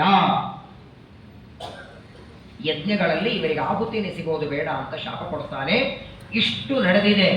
ಎಲ್ಲಿ ಸಭೆ ಮಾಡಿದ್ದು ಆ ವಿಶ್ವಜಿತ್ ಅನ್ನುವ ಯಾಗ ಮಾಡುವುದಕ್ಕೆ ಆಮಂತ್ರಣ ಕೊಡೋದಕ್ಕೆ ಸಭೆ ಮಾಡ್ತಾರೆ. ಆ ಯಾಗದ ಮಾತುಗಳೇ ಬರಲಿಲ್ಲ, ಪರಸ್ಪರವಾಗಿ ಬೈತಾ ಇದ್ದಾರೆ. ಆದರೆ ನೋಡಿ, ಅಷ್ಟು ದಕ್ಷ ಪ್ರಜಾಪತಿ ತಮ್ಮನ್ನ ಬೈದು ನಿಂದೆ ಮಾಡ್ತಾ ಇದ್ರು, ರುದ್ರದೇವರು ಮಾತ್ರ ಕಣ್ಣ ಮುಚ್ಚೆ ರಾಮನಾಮ ಧ್ಯಾನ ಮಾಡುತ್ತಿದ್ದಾರೆ. ಅವ್ರು ಎಷ್ಟೊತ್ತು ಬೇಕ್ರಿ ಅವರಿಗೆ? ಪ್ರಳಯ ಕಾಲದಲ್ಲಿ ಸಮಗ್ರವಾದ ಬ್ರಹ್ಮಾಂಡವನ್ನ ಇದೇ ರುದ್ರದೇವರಲ್ಲಿ ಅಂತರ್ಗತನಾಗಿ ಸಂಕರ್ಷಣ ರೂಪದಿಂದ ಪರಮಾತ್ಮ ಶ್ರೀಮದ್ ಭಾಗವತದಲ್ಲಿ ಮುಂದೆ ಹೇಳ್ತಾರೆ. ಬೃಹದಾರಣ್ಯಕ ಉಪನಿಷತ್ತು ಹೇಳುತ್ತೆ, ಪ್ರಳಯ ಕಾಲ ಸಮೀಪಕ್ಕೆ ಬಂತು ಅಂದ್ರೆ ಉಫ್ ಅಂತ ಊದಿದ್ರೆ ಬೆಂಕಿ ಬರ್ತದ, ಆ ಬೆಂಕಿಯಿಂದ ಬ್ರಹ್ಮಾಂಡ ಭಸ್ಮ ಆಗತ್ತೆ. ಇದೇ ರುದ್ರದೇವರ ಮುಖದಿಂದ ಬರುವ ಅಗ್ನಿಯಿಂದ ಇಡೀ ಬ್ರಹ್ಮಾಂಡ ಸುಟ್ಟು ಹೋಗುತ್ತೆ. ಮತ್ತು ಈ ಒಬ್ಬ ದಕ್ಷಿಣನ ಸುಡೋದಕ್ಕೆ ಎಷ್ಟೊತ್ತು ಬೇಕಾಗಿತ್ತು? ದೇವರಾಜ್ಞೆ ಇದೆ, ನಿನ್ ಮಾವ ಏನು ಬೈದ್ರು ನೀ ತಲೆ ಕೆಡಿಸ್ಕೋಬೇಡ, ನೀ ಕಣ್ಣೇ ತೆಗಿಬೇಡ ಅಂತ ಶಾಂತ ಕೂತಿದ್ದಾರೆ ನೋಡಿ. ಬೈಯುವಷ್ಟು ಬೈತಾನೆ, ರುದ್ರದೇವರಿಗೆ ಶಾಪ ಕೊಟ್ಟ. ಯಾರು ಇವತ್ತಿನಿಂದ ಯಜ್ಞ ಭಾಗಂ ನ ಲಭತಾಂ ದೇವೈರ್ದೇವ ಗಣಾಧಮಃ, ಎಲ್ಲ ದೇವತೆಗಳಲ್ಲಿ ಅಧಮನಾಗಲಿ ಇವನು, ಇವನಿಗೆ ಯಾರೂ ಆಹುತಿಯನ್ನ ಕೊಡಬೇಡಿ ಅಂತ ರುದ್ರದೇವರನ್ನ ಬೈತಾನೆ. ಇಷ್ಟು ಬೈದು ನಿಂದೆ ಮಾಡುವಾಗ ಸಭಾಮಂಟಪದಲ್ಲಿ ಕೂತವರೆಲ್ಲ ಶಾಂತ ಕೂತಿದ್ದಾರೆ, ಯಾರು ಮಾತಿಲ್ಲ, ಕಥೆ ಇಲ್ಲ. ಯಾಕೆ ಹೀಗೆ ರುದ್ರದೇವರನ್ನ ಬೈತಿದ್ದಿ ಅಂತ ಎದ್ದು ಕೇಳಬಹುದಲ್ಲ ಯಾರಾದರೂ? ಸ್ವಾಮಿಗಳನ್ನ, ಗುರುಗಳನ್ನ, ಆಚಾರ್ಯನ್ನ ಯಾರಾದರೂ ಬೈತಿದ್ರೆ ಎದ್ದು ಕೇಳ್ತೀವೋ ಇಲ್ಲೋ? ಯಾಕಪ್ಪ ದೊಡ್ಡವರು ನಿಂದೆ ಮಾಡಬಾರದು? ಯಾರು ಎದ್ದು ಮಾತಾಡಲಿಲ್ಲ. ಆ ಸಭೆಯೊಳಗೆ ಎದ್ದು ನಿಂತವನು ಒಬ್ಬನೇ. ರುದ್ರದೇವರ ವಾಹನ ನಂದೀಶ್ವರ, ಏನಿದ್ರು ತಮ್ಮ ಸ್ವಾಮಿ ಅಲ್ಲವೇ? ವಾಹನನಿಗೆ ಅಷ್ಟು ನೋಡಿ, ಅವನೊಬ್ಬ ದೇವತೆ. ಇವತ್ತಿಗೂ ರುದ್ರದೇವರ ಯಾವುದೇ ದೇವಸ್ಥಾನ ಇರಲಿ ಮುಂದೆ ನಂದೀಶ್ವರ ಇರಲೇಬೇಕು. ನಂದೀಶ್ವರ ಇಲ್ಲದೆ ಇರುವ ದೇವಸ್ಥಾನಕ್ಕೆ ಹೋಗಲೂಬಾರದು. ನಂದೀಶ್ವರ ಇಲ್ಲದೆ ಇರುವ ರುದ್ರದೇವರ ದೇವಸ್ಥಾನಕ್ಕೆ ಸರ್ವತಾ ಹೋಗತಕ್ಕದ್ದಲ್ಲ. ಆ ರುದ್ರದೇವರ ಭಕ್ತನಾದ ನಂದೀಶ್ವರ ಸಭಾಮಂಟಪದಲ್ಲಿ ಎದ್ದು ನಿಂತು ಒಂದು ಕಡೆಗೆ ಎಲ್ಲ ಕಡೆಗೆ ನೋಡಿದ. ಯಾರಾದರೂ ಒಬ್ಬ ಎದ್ದು ನಿಂತು ಬೈತಾರ ನೋಡಿ? ತಪ್ಪು ಮಾಡೋದು ತಪ್ಪಲ್ಲ, ಕಣ್ಣೆದರಿಗೆ ತಪ್ಪು ನಡೆದಾಗಲೂ ತಿದ್ದದೇ ಇರೋದು, ತಡೆಯದೇ ಇರೋದು ಬಹಳ ದೊಡ್ಡ ತಪ್ಪು. ಶ್ರೀಕೃಷ್ಣ ಪರಮಾತ್ಮ ಯುದ್ಧ ಮಾಡಬೇಕೋ ಬೇಡೋ ಅಂತ ಸಂಧಾನಕ್ಕೆ ಬಂದಿದ್ದ. ಉದ್ಯೋಗ ಪರ್ವ ಮಹಾಭಾರತದಲ್ಲಿ ಬರುತ್ತೆ. ಧರ್ಮರಾಜ ಅಂತಾನೆ, ಯುದ್ಧ ನಡೆಯೋದೇ ಬೇಡ, ಹಂಗೇನಾದ್ರೂ ಮಾತಾಡ್ಕೊಂಡು ಬಾ. ಭೀಮಸೇನ ದೇವರ ಅರ್ಥ ಯುದ್ಧ ನಡೆಯೋ ಹಂಗೆ ಮಾತಾಡ್ಕೊಂಡು ಬಾ. 5 ಜನ ಪಾಂಡವರು ಒಂದೊಂದು ಹೇಳ್ತಾರೆ. ದೂತನಾಗಿ ಬಂದ. ಕೃಷ್ಣ ಪರಮಾತ್ಮ ಹೇಳ್ತಾನೆ, ಯಾಕೆ ಯುದ್ಧ ಎಲ್ಲ ಮಾಡ್ತೀರಿ? ಒಂದು 5 ಊರುಗಳನ್ನು ಕೊಟ್ಟುಬಿಡಿ ಪಾಂಡವರಿಗೆ. ಅಲ್ಲೊಂದು ಮಾತು ಬರ್ತದೆ. ಶ್ರೀಕೃಷ್ಣ ಸಂಧಾನಕ್ಕೆ ಬಂದಾಗ ದುರ್ಯೋಧನ ಅಂತಾನೆ, ಇವತ್ತು ರಾತ್ರಿ ನಮ್ಮ ಮನೆಗೆ ಊಟಕ್ಕೆ ಮಾ ಅಂತ ಕರೆದ ಕೃಷ್ಣನಿಗೆ. ನೀನು ಯಾವಾಗ ಹಸ್ತಿನಾವತಿಗೆ ಬಂದರೂ ಪಾಂಡವರ ಮನೆಗೆ ಊಟಕ್ಕೆ ಹೋಗ್ತೀವಿ, ನನ್ನ ಮನೆಗೆ ಯಾಕೆ ಬರಲ್ಲ? ನಾವು ಮಡಿಲೇನೆ ಮಾಡ್ತೀವಿ, ಅಡಿಗೆ ಬೇಕಾದಷ್ಟು ಬೋರ್ವೆಲ್ಲ ಇದೆ, ಶೆಗಡಿ ಒಲೆ ಇದೆ, ಯಾಕೆ ಬರಲ್ಲ ನಮ್ಮ ಮನೆಗೆ ಅಂತ. ನನಗೂ ಪಾಂಡವರಿಗೂ ದ್ರೋಹ ಇದೆ, ದ್ವೇಷ ಇದೆ, ನಿನಗೂ ನನಗಿಲ್ಲ, ಮತ್ ನೀನ್ ಯಾಕೆ ಬರಬಾರ್ದು ನನ್ನ ಮನೆಗೆ ಅಂತ ದುರ್ಯೋಧನ ಕೇಳಿದಾಗ ಒಂದೇ ಮಾತು ಹೇಳ್ತಾನೆ ಕೃಷ್ಣ, ಯಸ್ತ್ವಂ ದ್ವೇಷ್ಟಿ ಸಮಾಂ ದ್ವೇಷ್ಟಿ ಯಸ್ತಂ ಮನು ಸಮಾಮನು. ನಿಜ, ನನಗೂ ನಿನಗೂ ವೈಯಕ್ತಿಕ ದ್ವೇಷ ಇಲ್ಲ, ಆದರೆ ನನ್ನ ಪ್ರಾಣ ಭಕ್ತರಾದ ಪಾಂಡವರ ದ್ವೇಷ ಮಾಡ್ತಿ, ಅದು ನನ್ನ ದ್ವೇಷ ಮಾಡಿದಂತೆ. ಪಾಂಡವರಿಗೆ ಬೇಕಾದವನು ನನಗೆ ಬೇಕಾದವನು, ಪಾಂಡವರ ದ್ರೋಹಿ ನನಗೂ ದ್ರೋಹಿ, ಅದಕ್ಕೆ ನಾನು ಬರಲ್ಲ. ಸರಿ, ದುರ್ಯೋಧನನಿಗೆ ಕೃಷ್ಣ ಬರಲ್ಲ ಅಂದಾಕ್ಷಣ ಪಕ್ಕದಲ್ಲಿ ಕೂತ ಭೀಷ್ಮಾಚಾರ ದ್ರೋಣಾಚಾರ ಅಂತ ನಮ್ಮನೆಗೆ ಬರಬಹುದಲ್ಲ. ಭೀಷ್ಮ ದ್ರೋಣಾದಿರಲ್ಲ, ನಾವಂತೂ ಪಾಂಡವರ ದ್ರೋಹಿಗಳಲ್ಲ. ಈಗ ನೀನೇ ಈ ಕೌರವರ ಪಕ್ಷದಲ್ಲಿ ಇಟ್ಟಿದ್ದೆ ಅನ್ನೋದು ದುರ್ಯೋಧನ ಸಹಾಯ ಮಾಡ್ತಿದ್ದೀವಿ ಅಷ್ಟೇ. ಈಗಲೂ ನಮ್ಮ ಮನಸ್ಸು ಪಾಂಡವರಿಗೆ ಸಹಾಯ ಮಾಡೋದು ಅಂದ ಮೇಲೆ ನಾವು ಪಾಂಡವರ ದ್ವೇಷಗಳಲ್ಲ, ನಮ್ಮನೆಗೆ ಯಾಕೆ ಬರಬಾರದು ಊಟಕ್ಕೆ ಅಂತ ದ್ರೋಣರು ಭೀಷ್ಮರು ಕರೆದರೆ ಅಲ್ಲಿ ಕೃಷ್ಣ ಕೊಟ್ಟ ಕಾರಣ ಏನು ಹೇಳಿ? ಕೃಷ್ಣ ಕೊಟ್ಟ ಕಾರಣ ಏನು ಗೊತ್ತಾ?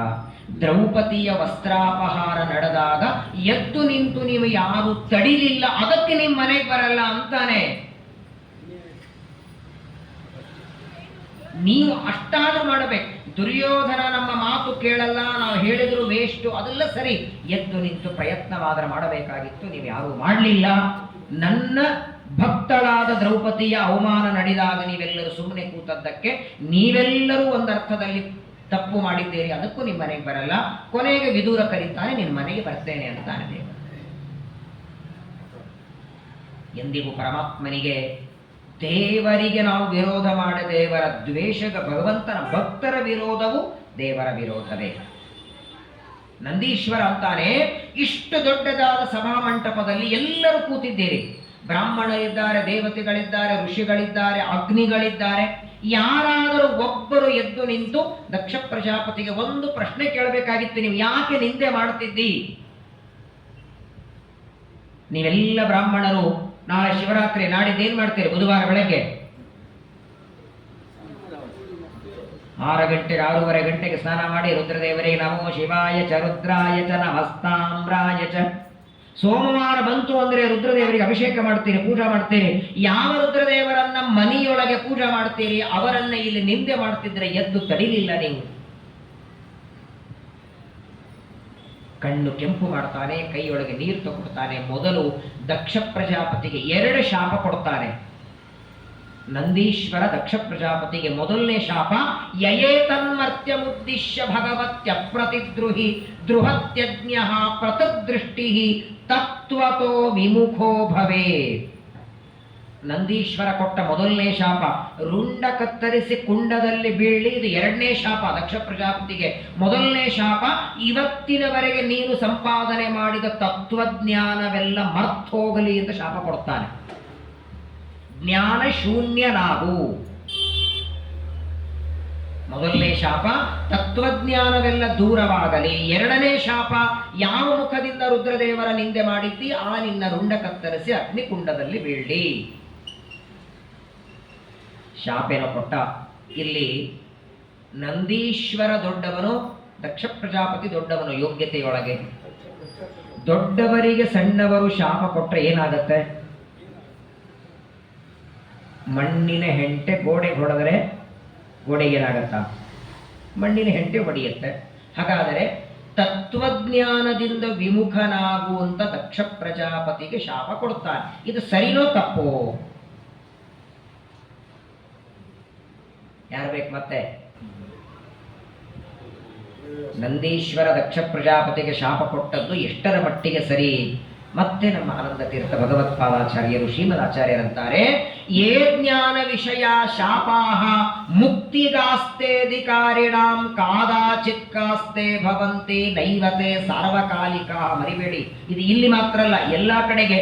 ಯಾರೇ ಯಾರಿಗೆ ತತ್ವಜ್ಞಾನದಿಂದ ವಿಮುಖನಾಗುವಂತ ಶಾಪ ಕೊಟ್ಟರೆ ಆ ಶಾಪ ಕೊನೆಯವರೆಗಿರಲ್ಲ. 8 ದಿನ 10 ದಿನ 1 ತಿಂಗಳು ಮಾತ್ರ ಶಾಪ ಇರುತ್ತೆ. ಯಾರಿಗೆ ಕೊಡ್ಲಿ, ತತ್ವಜ್ಞಾನ ವಿಮುಖನಾಗು ಅನ್ನುವ ಶಾಪ ಕದಾಚಿತ್, ಕೆಲವೇ ದಿನಗಳವರೆಗೆ. ಯಾಕಂದ್ರೆ ಅದು ಸಾರ್ವಕಾಲಿಕ. ಶಾಪಗಳಲ್ಲಿ 2, ಎಲ್ಲ ಕಾಲದಲ್ಲಿ ಅನ್ವಯಿಸುವ ಶಾಪ ಕೆಲವು, ಕೆಲವು ದಿನಗಳವರೆಗೆ ಮಾತ್ರ ಅನ್ವಯಿಸುವ ಶಾಪ ಕೆಲವು. ಹಾಗಾಗಿ ದಕ್ಷ ಪ್ರಜಾಪತಿಗೆ ಕೊಟ್ಟ ಶಾಪ, ಯಾಕಂದ್ರೆ ಮುಂದೆ ದಕ್ಷ ಪ್ರಜಾಪತಿಗೆ ದೇವರು ಮೋಕ್ಷ ಕೊಡಬೇಕೋ ಬೇಡ? ಮೋಕ್ಷ ಆಗೋದು ಯಾವಾಗ? ಜ್ಞಾನ ಇದ್ರೆ. ಜ್ಞಾನನೇ ನಾಶ ಆಗಲಿ ಎಂದು ಶಾಪ ಕೊಟ್ರೆ, ತತ್ವಜ್ಞಾನವೇ ಇರಲಿಲ್ಲ ಅಂದ್ರೆ ಮುಂದೆ ಮುಕ್ತಿ ಹೆಂಗೆ ಸಿಗ್ತೀವನಿಗೆ ಅಂತ ಪ್ರಶ್ನೆ ಬರುತ್ತೆ. ತಾತ್ಕಾಲಿಕವಾಗಿ ನಿನ್ನ ಜ್ಞಾನ ಲೋಪ ಆಗಲಿ ಅಂತ ಶಾಪ ಕೊಡ್ತಾನೆ. 2ನೇ ಶಾಪ, ನಿನ್ನ ರುಂಡ ಕತ್ತರಿಸಿ ಬೀಳಿ ಅಂತ ಶಾಪ ಕೊಟ್ಟ. ಸರಿ, ದಕ್ಷ ಪ್ರಜಾಪತಿ ರುದ್ರದೇವರನ್ನ ನಿಂದೆ ಮಾಡಿದ್ದಕ್ಕೆ ರುದ್ರದೇವರ ಭಕ್ತನಾದ ನಂದೀಶ್ವರ ದಕ್ಷನಿಗೆ 2 ಶಾಪ ಕೊಟ್ಟದ್ದೇನೋ ಸರಿ. ಆದರೆ ಇಷ್ಟಕ್ಕೆ ನಿಲ್ಲಿಸಲಿಲ್ಲ. ನಂದೀಶ್ವರ 2 ಶಾಪಗಳನ್ನು ದಕ್ಷ ಪ್ರಜಾಪತಿಗೆ ಕೊಟ್ಟ ಮೇಲೆ ಅವನ ದೃಷ್ಟಿ ಎಲ್ಲಿ ಬಂತು? ಆ ಸಭಾಮಂಟಪದಲ್ಲಿ ಕೂತ ಬ್ರಾಹ್ಮಣರ ಕಡೆಗೆ ಹೋಯಿತು. ಒಳ್ಳೆ ಗೋಪಿ ಚಂದನ ಮುದ್ರೆ ಹಚ್ಕೊಂಡು ಜನಿವಾರ ಹಾಕೊಂಡು ಬಂದಿದ್ರಲ್ಲ, ಎಲ್ಲ ಬ್ರಾಹ್ಮಣರನ್ನ ನೋಡ್ತಾನೆ. ನೋಡಿ ಅವರಿಗೆ ಶಾಪ ಕೊಟ್ಟ. ಸರ್ವ ಭಕ್ಷಾ ದ್ವಿಜಾವೃತ್ಯೈ ಧೃತ ವಿದ್ಯಾಸ್ತಪೋವ್ರತಾ ವಿತ್ತ ದೇಹೇಂದ್ರಿಯ ರಾಮಾಹ ಯಾಚಕ ವಿಚರಂತ್ವಿಹ. ಸಭಾಮಂಟಪದಲ್ಲಿ ಕೂತ ಬ್ರಾಹ್ಮಣರಿಗೆಲ್ಲ ಶಾಪ ಕೊಡ್ತಾನೆ. ಇವತ್ತಿನಿಂದ ಎಲ್ಲ ಬ್ರಾಹ್ಮಣರು ಕಂಡದ್ದು ತಿಂದು ಪಾಪ ಕಟ್ಕೊಳ್ಳಿ ಅಂತ ಶಾಪ ಕೊಟ್ಟು. ಸರ್ವಭಕ್ಷಾಹ, ಒಳಗಿಂದು ಹೊರಗಿಂದು ಕೆಳಗಿಂದು ಮ್ಯಾಲಿಂದು ಮಡಿಯದನೋ ಮುಸ್ರಿಯದನೋ ಮೈಲಿಗಿಂದ ಮಾಡಿದ್ದೋ ಶೂದ್ರರ ಮಾಡಿದ್ದೋ ಬ್ರಾಹ್ಮಣರ ಮಾಡಿದ್ದೋ ಒಳಗೆ ಏನು ನಿಮ್ಮ ತಲೆಗೆ ಬರೋದು ಬೇಡ. ನಿಮ್ಮ ಹೊಟ್ಟೆ ಪಾಡಿಗಾಗಿ ಕಂಡವರ ಹತ್ರ ಕೈ ಚಾಚುವ ದೊಡ್ಡ ದುರ್ದೈವ ನಿಮಗೆ ಬರಲಿ. ಪ್ರಾಯ ನಂದೀಶ್ವರನ ಶಾಪ ಇವತ್ತಿಗೂ ಕೆಲಸ ಮಾಡುತ್ತಾ ಇದೆ.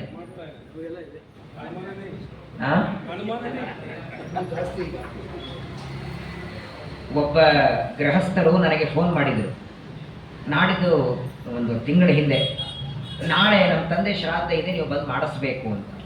ನಾನಂದೆ, ನಾನು ಖಾಲೇ ಇಲ್ಲ, ಮತ್ತು ನಿಮ್ಗೆ ಯಾರಾದರೂ ಚೆನ್ನಾಗಿ ಗೊತ್ತಿರೋರಿದ್ರೆ ಹೇಳಿ, ಮನೆಯಲ್ಲೇ ಶ್ರಾದ್ದ ಮಾಡ್ತೇನೆ. ನಾನೊಂದಿಬ್ಬರು ಆಚಾರ ಹೆಸರು ಹೇಳಿದೆ, ನಂಬರು ಕೊಟ್ಟೆ, ಫೋನ್ ಮಾಡಿ ಕೇಳಿ ಇವತ್ತು ಅವ್ರು ಖಾಲಿ ಇದ್ದರೆ ಬರ್ತಾರೆ ಅಂತ.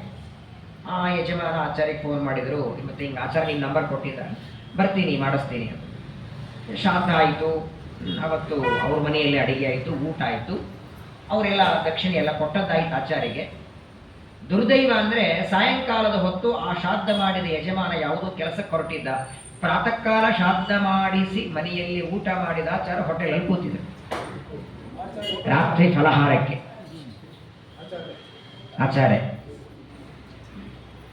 ಅವನು ಆ ಆಚಾರ್ಯಗೆ ನನಗೆ ಬಂತು ಫೋನು, ನೀವು ಕಳಿಸಿರ ಆಚಾರ್ಯ ಇಂಥವ್ರು ಬಂದಿದ್ರೆ ನಮ್ಮ ಮನೆಗೆ. ವಿತ್ತ ದೇಹೇಂದ್ರಿಯ ರಾಮಃ. ನಾನಂತೂ ಬಹಳ ಅನುಭವಿಸೇನೆ. ನಾನು ಬೆಂಗಳೂರಕ್ಕೆ ಬರೋದಕ್ಕಿಂತ ಮುಂಚೆ ಗುಲ್ಬರ್ಗದಲ್ಲಿದ್ದೆ ಒಂದು 3 ವರ್ಷ. ಇಷ್ಟು ಯಾತನೆ ಅನುಭವಿಸಿನಂದರೆ, ಪ್ರಾಯ 90% ಜನ ಬಡಿಸೋರು ಅಡಿಗೆಯವರು ಬ್ರಾಹ್ಮಣರಿಲ್ಲ. ಇವತ್ತಿಗೂ ನಾನು ಎಲ್ಲ ಕಡೆ ಹೇಳಲ್ಲ, ಬೆಂಗಳೂರಲ್ಲಿ ಒಂದು ಕೆಲವು ಮಠಗಳಿವೆ, ಅನ್ನ ಸಾರು ಪಲ್ಯ ಮಾತ್ರ ಒಲೆ ಮೇಲೆ ಮಾಡ್ತಾರೆ, ಸ್ವೀಟು ಡೈರೆಕ್ಟ್ ಹೋಟೆಲ್ನಿಂದ ತಂದು ಬಡಿಸ್ತಾರೆ. ಇವತ್ತಿಗೂ ನೀವು ಆ ಮಠಕ್ಕೆ ಹೋಗಿ ನೀವು ಹೇಳಿ ನಮ್ಮ ಕಾರ್ಯಕ್ರಮ ಇದೆ 30 ಜನ ಬರ್ತೀವಿ, ಅವ್ರು ಪಾಪ ನೀವು ಹೋಳಿಗೆ ಮಾಡಿಸ್ರಿ ಜಾಂಗೀರ ಏನು ಮಾಡಿಸ್ರಿ ಇಲ್ಲ ಅನ್ನಂಗಿಲ್ಲ ಅವರು. ಯಾಕಂದ್ರೆ ಇದೆಲ್ಲ ಮಾಡೋ ಪ್ರಶ್ನೆ ಇಲ್ಲ. ಸರಿಯಾಗಿ ಊಟದ ಹೊತ್ತು ಆ ಹೋಟೆಲ್ ಒಂದು ಜೊತೆಗೆ ಚೆನ್ನಾಗಿ ಆಗಿದೆ ಮಾತುಕತೆ, ಅವನು ಸರಿಯಾಗಿ ಕಳಿಸ್ಕೊಡ್ತಾನೆ, ಗೊತ್ತೇ ಆಗಲ್ಲ.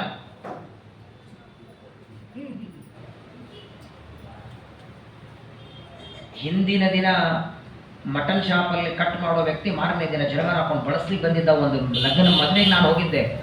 ನೀನ್ ಯಾಕಯ್ಯ ಇಲ್ಲಿ ಬಂದು ಬಡಿಸೋದಕ್ಕಂದ್ರೆ ಇದೇನೋ ಹಾಕೊಂಡ್ರೆ ನೀವು ಊಟ ಮಾಡ್ತೀರಂತೆ, ಬಡಿಸಿದ್ರೆ 500 ರೂಪಾಯಿ ಕೊಡ್ತೀನಿ ಅಂದ್ರು, ಬಂದೀನಿ ಅಂದ. ವಿತ್ತ ದೇಹೇಂದ್ರಿಯ ರಾಮಾಹ ಯಾಚಕಾಹ ವಿಚರಂತ್ವಿಹ. ಹಣದ ಆಸೆ ಏನು ವಿಚಿತ್ರ ಮಾಡ್ತದೆ. ಯಾವುದೇ ಕೆಲಸ ಮಾಡುವಾಗಲೂ ಇದು ತಪ್ಪು ಇದು ಸರಿ ಅನ್ನುವ ವಿವೇಕ ನಿಮಗೆ ಬರೋದು ಬೇಡ. ಸಿಕ್ಕದ್ದು ತಿನ್ನಿ ನೀವು ಅಂತ ಶಾಪ ಕೊಟ್ಟು. ಆದರೆ ನೋಡಿ, ಎಲ್ಲ ಬ್ರಾಹ್ಮಣರ ಸಮೂಹಕ್ಕೆ ದಕ್ಷ ಪ್ರಜಾಪತಿಯ ಶಿಷ್ಯ ನಂದೀಶ್ವರ ಶಾಪ ಕೊಟ್ರೆ ಅಲ್ಲಿ ಕೂತಂತಹ ಭೃಗುಷಿಗಳಿಗೆ ಕೋಪ ಬಂತು. ಬ್ರಾಹ್ಮಣರಲ್ಲಿ ಅಗ್ರೇಸರರವರು ಭೃಗುಷಿಗಳಂತಾರೆ, ನಡೆದದ್ದು ಅಳೆಯ ಮಾವಂದರ ಜಗಳ. ಸಭಾಮಂಟಪಕ್ಕೆ ಮಾವ ಬಂದಾಗ ಹಳೆಯ ಎದ್ದು ನಿಂತು ಸ್ವಾಗತ ಮಾಡಲಿಲ್ಲ ಅಂತ ಅವರಿಬ್ಬರ ಮಧ್ಯದಲ್ಲಿ ನಡೆಯುವ ಜಗಳದಲ್ಲಿ ಅಲ್ವಾ, ಯಾರೋ ಇಬ್ಬರ ಜಗಳಾಡುವಾಗ ನಿಮ್ಗೆ ಸಾರ ಬಡಿಸ್ದೆ ಮುಂದೆ ಹೋದ್ರೆ ಅಲ್ವಾ, ಅವ್ರು ಆಡ್ತಾರೆ ನನಗೆ ಎಲ್ಲೇ ಸಾರ ಹಾಕಪ್ಪ ನೀನು ಅಂತೀವಿ. ವ್ಯರ್ಥವಾಗಿ ಯಾವ ಕಾರಣ ಇಲ್ಲದೆ ನಮಗೆ ಶಾಪ ಕೊಟ್ಟದ್ದಕ್ಕೆ ನಾನು ತಿರುಗಿ ಶಾಪ ಕೊಡ್ತೇನೆ ಅಂತ ಭೃಗುಷಿಗಳು ಕೈಯಲ್ಲಿ ನೀರು ತಗೊಂಡು ರುದ್ರದೇವರ ಪರಿವಾರಕ್ಕೆ ಶಾಪ ಕೊಟ್ಟು, ನಂದೀಶ್ವರನಿಗೆ ಮಾತ್ರವಲ್ಲ ಇವತ್ತಿನಿಂದ ನೀವೆಲ್ಲ ರುದ್ರದೇವರ ಭಕ್ತಿಯರು ಪಾಖಂಡಿಗಳಾಗಲಿ ಎಂದು ಶಾಪ ಕೊಡುತ್ತಾರೆ. ಪಾಖಂಡಿನಸ್ತೆ ಭವಂತು ಸಚ್ಚಾಸ್ತ್ರ ಪರಿಪಂಥಿನಃ. ಪಾಖಂಡಿಗಳಂದ್ರೆ ಯಾರನ್ನು ಕರಿಬೇಕು? ಶ್ರೀಮದಾಚಾರ್ಯರಂತಾರೆ, ಪಾಖಂಡಿಗಳು ಅಂದ್ರೆ ಯಾವಾಗಲೇ ಕೆಲಸ ಮಾಡಲಿ ವೇದ ವಿರುದ್ಧವಾದ ಕೆಲಸವೇ ಮಾಡೋದು. ಯಾವಾಗಲೂ ಯಾವದನ್ನ ವೇದ ಬೇಡ ಅನ್ನತ್ತೆ, ಉಪನಿಷತ್ತುಗಳು ಬೇಡ ಅನ್ನತ್ತೆ, ಈ ಕೆಲಸ ಮಾಡಬಾರದು ಅಂತ ನಿಷಿದ್ಧ ಮಾಡ್ತಾರೋ ಆ ಕೆಲಸವೇ ಮಾಡೋದರಲ್ಲಿ ಯಾರಿಗೆ ಆಸಕ್ತಿ ಇರುತ್ತೋ ಅವರನ್ನ ಪಾಖಂಡಿಗಳು ಅಂತ ಕರೆಯೋದು. ಏಕಾದಶಿ ತಿನ್ಬೇಡ ತಿನ್ನೋದೆ, ಅವಲಕ್ಕಿ ತಿನ್ಬೇಡ ಅವಲಕ್ಕಿನೇ ತಿನ್ನೋದು, ಟಮಾಟೆ ಹಾಕೊಂಡೇ ತಿನ್ನೋದು, ಬೇಡ ಅಂದದ್ದೇ ಮಾಡ್ತಾ ನಿಷಿದ್ಧ ಕರ್ಮದಲ್ಲಿ ಆಚರಣೆ ಮಾಡುವಂತಹ ಬುದ್ಧಿ ನಿಮಗೆ ಬರಲಿ ಎಂದು ಶಾಪ ಕೊಡ್ತಾರೆ. ನೋಡಿ, ನಡೆದದ್ದೇನು, ಏನು ಮಾಡೋದಕ್ಕೆ ಬಂದಿದ್ದಾರೆ ಎಲ್ಲರಲ್ಲಿ. ಸಭಾಮಂಟಪ ಮಾಡಿದ್ದು ಯಜ್ಞ ಮಾಡುವ ಆಮಂತ್ರಣ ಕೊಡೋದಕ್ಕೆ. ಯಜ್ಞದ ಮಾತೇ ಬರಲಿಲ್ಲ. ರುದ್ರದೇವರಿಗೆ ದಕ್ಷ ಪ್ರಜಾಪತಿ ಶಾಪ, ದಕ್ಷ ಪ್ರಜಾಪತಿಗೆ ನಂದೀಶ್ವರನ ಶಾಪ, ಎಲ್ಲ ಬ್ರಾಹ್ಮಣರಿಗೆ ನಂದೀಶ್ವರನ ಶಾಪ, ರುದ್ರದೇವರ ಭಕ್ತರಿಗೆ ಭೃಗು ಋಷಿಗಳ ಶಾಪ. ಏನಿದು? 5-10 ನಿಮಿಷ ನೋಡ್ತಾರೆ ಬ್ರಹ್ಮದೇವರು. ಪರಸ್ಪರವಾಗಿ ಶಾಪಗಳ ವಾರ್ತೆ ನೋಡಿ. ಬ್ರಹ್ಮದೇವರಂತರು, ಇಂಥ ಸಭೆಗೆ ನಾನು ಅಧ್ಯಕ್ಷನಾಗಿರಬೇಕು, ಒಬ್ಬರಿಗೆ ಒಬ್ಬರು ಕಂಡು ಬೈಯುವಂತಹ ಸಭೆಗೆ ನಾನು ಅಧ್ಯಕ್ಷನಾಗಿರೋದಿಲ್ಲ ಅಂತ ಕ್ಷಣ ಮಾತ್ರದಲ್ಲಿ ಬ್ರಹ್ಮದೇವರು ಅಲ್ಲಿಂದ ಎದ್ದು ನೇರವಾಗಿ ಸತ್ಯಲೋಕಕ್ಕೆ ಹೊರಟು ಬಿಡ್ತಾರೆ. ಏನು ಮಾತಾಡಲಿಲ್ಲ, ಹೋಗಿ ಬರ್ತೇನೆ ಅಂತ ಹೇಳಲಿಲ್ಲ. ಮಗನ ಮೇಲಂತೂ ಕೋಪ ಇದ್ದೇ ಇತ್ತು, ದಕ್ಷ ಪ್ರಜಾಪತಿ ಮೇಲೆ. ಈ ಮಗನು, ಇಬ್ರು ಬ್ರಹ್ಮದೇವರ ಮಕ್ಕಳೇ. ರುದ್ರದೇವರು ಒಬ್ಬವನು ಹುಬ್ಬುಗಂಟಿಯಿಂದ ಹುಟ್ಟಿದವನು, ಇನ್ನೊಬ್ಬವನು ಹೆಬ್ಬರಳಿನಿಂದ. ಯಾವ ಮಾತಾಡದೆ ಬ್ರಹ್ಮದೇವರು ಎದ್ದು ಹೋಗಿ ಬಿಡ್ತಾರೆ ಕೈಲಾಸಕ್ಕೆ. ಬ್ರಹ್ಮದೇವರು ಹೋದ ಮರುಕ್ಷಣದಲ್ಲಿ ರುದ್ರದೇವರು ಎಲ್ಲ ತಮ್ಮ ಭಕ್ತರಿಗೆ ಹೇಳ್ತಾರೆ, ನಾವು ಇನ್ನ ಕೈಲಾಸಕ್ಕೆ ಹೊರಡೋಣ ನಡ್ರಿ. ಆಯ್ತಲ್ಲ ಮಂಗಳಾರತಿ? ಬೇಕಾದಷ್ಟಾಗಿದೆ, ಇನ್ನು ಮೇಲೆ ಯಾರು ಇಲ್ಲಿ ನಿಲ್ಲೋದು ಬೇಡ, ನಾವೆಲ್ಲರೂ ಹೊರಡೋಣ ಅಂತ. ಇದರಿಂದ ಏನು ಗೊತ್ತಾಗತ್ತೆ? ಸ್ವಯಂ ರುದ್ರದೇವರು ಸಮರ್ಥರು ಶಾಪ ಕೊಡೋದಕ್ಕೆ. ಆ ದಕ್ಷ ಪ್ರಜಾಪತಿಯನ್ನ ಕ್ಷಣ ಮಾತ್ರದಲ್ಲಿ ಭಸ್ಮ ಮಾಡುವುದಕ್ಕೆ ಸಮರ್ಥರಾದರೂ ಏನೂ ಮಾಡದೆ ಶಾಂತರಾಗಿದ್ದದ್ದು ಅಸಮರ್ಥರು ಅಂತಲ್ಲ. ಯಾರನ್ನೋ ನೀವು ಬೈತಿರ್ತೀರಿ ರೋಡ್ ಮೇಲೆ ಹೋಗೋರಿಗೆ, ಅವನು ಸುಮ್ಮನೆ ಹೋಗಿದ್ದಾನೆ ಅಂದ್ರೆ ಅವನು ಅಸಮರ್ಥ ಅಂತಲ್ಲ. ಅವನ ತಾಳ್ಮೆಯನ್ನು ನೀವು ಪರೀಕ್ಷೆ ಮಾಡ್ತಿದ್ದೀರಿ. ಅವನು ಯಾವಾಗ ಸಿಟ್ಟಿಗೆ ಬಂದಂದ್ರೆ ಬೇಕಾದ ಮಾಡಬಲ್ಲ. ಅವನು ಅಸಮರ್ಥರಾಗಿ ರುದ್ರದೇವರು ಹೋದದ್ದಲ್ಲ. ರುದ್ರದೇವರಿಗೆ ದೇವರಾಜ್ಞೆ. ಏನಿದ್ರೂ ಒಬ್ಬ ಸಾಮಾನ್ಯ ಸಣ್ಣ ದೇವತೆ, ಸಣ್ಣವರ ಮೇಲೆ ಬೇಗ ಸಿಟ್ಟು ನೀವು ಮಾಡ್ಕೋಬಾರದು ಅಂತ ದೊಡ್ಡ ದೇವತೆಗಳಿಗೆಲ್ಲ ದೇವರಾಜ್ಞೆ.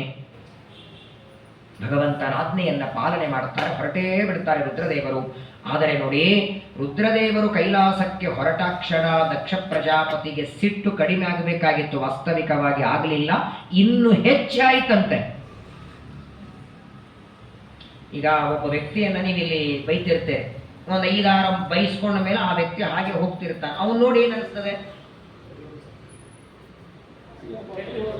ಎದುರು ಹೋದಲ್ಲ, ನೀವು ಬೈತಾ ಇರುವಾಗ ಅವನು ನೋಡಿ ಬೈತಿದ್ದೀರಿ ಅಂದ್ರೆ ಹಾಗೆ ಹೋಗ್ತಾನೆ ಅಂದ್ರೆ ಇಲ್ಲೇ ನಿಲ್ಲಿಸ್ಕೊಂಡು ಬೈಸ್ಕೋಬೇಕಾ? ಅವನು ಬೈತಾ ಇರುವಾಗ ನಿಮ್ ಕಣ್ಣೆದುರಿಗೆ ಹೋದ ಅಂದ್ರೆ ಇನ್ನೂ ಕೋಪ. ನೋಡಿ, ನಮ್ಮಲ್ಲಿ 2 ಇದೆ. ಪ್ರಾರಂಭದಲ್ಲಿ ಬರೋದು ಸಿಟ್ಟು, ಅದು ಹೆಚ್ಚಾದ ಮೇಲೆ ಆಗೋದೆ ದ್ವೇಷ. ಸಿಟ್ಟು ಬೇರೆ, ದ್ವೇಷ ಬೇರೆ. ಯಾವಾಗಲೂ ಸಿಟ್ಟಿನಲ್ಲೇ ಮುಗಿಸ್ಬಿಡಿ, ದ್ವೇಷದ ಹೊರಗೆ ಹೋಗಬೇಡಿ ಅಂತಾರೆ. ಯಾಕಂದ್ರೆ ಸಿಟ್ಟು ತಾತ್ಕಾಲಿಕ ಮುಗಿದು ಬಿಡತ್ತೆ. ದ್ವೇಷದಲ್ಲಿ ಪರಿಣಾಮ ಆಯಿತು ಅಂದ್ರೆ ಸಂಬಂಧಗಳು ಉಳಿಯೋದಿಲ್ಲ. ಪ್ರಾರಂಭದಲ್ಲೇ ಮಾವ ಎದ್ದು ನಿಂತಿರಲಿಲ್ಲ ಅಂತ ಸ್ವಾಗತ ಮಾಡದಿದ್ದರಿಂದ ಸಿಟ್ಟು ಬಂದಿತ್ತು.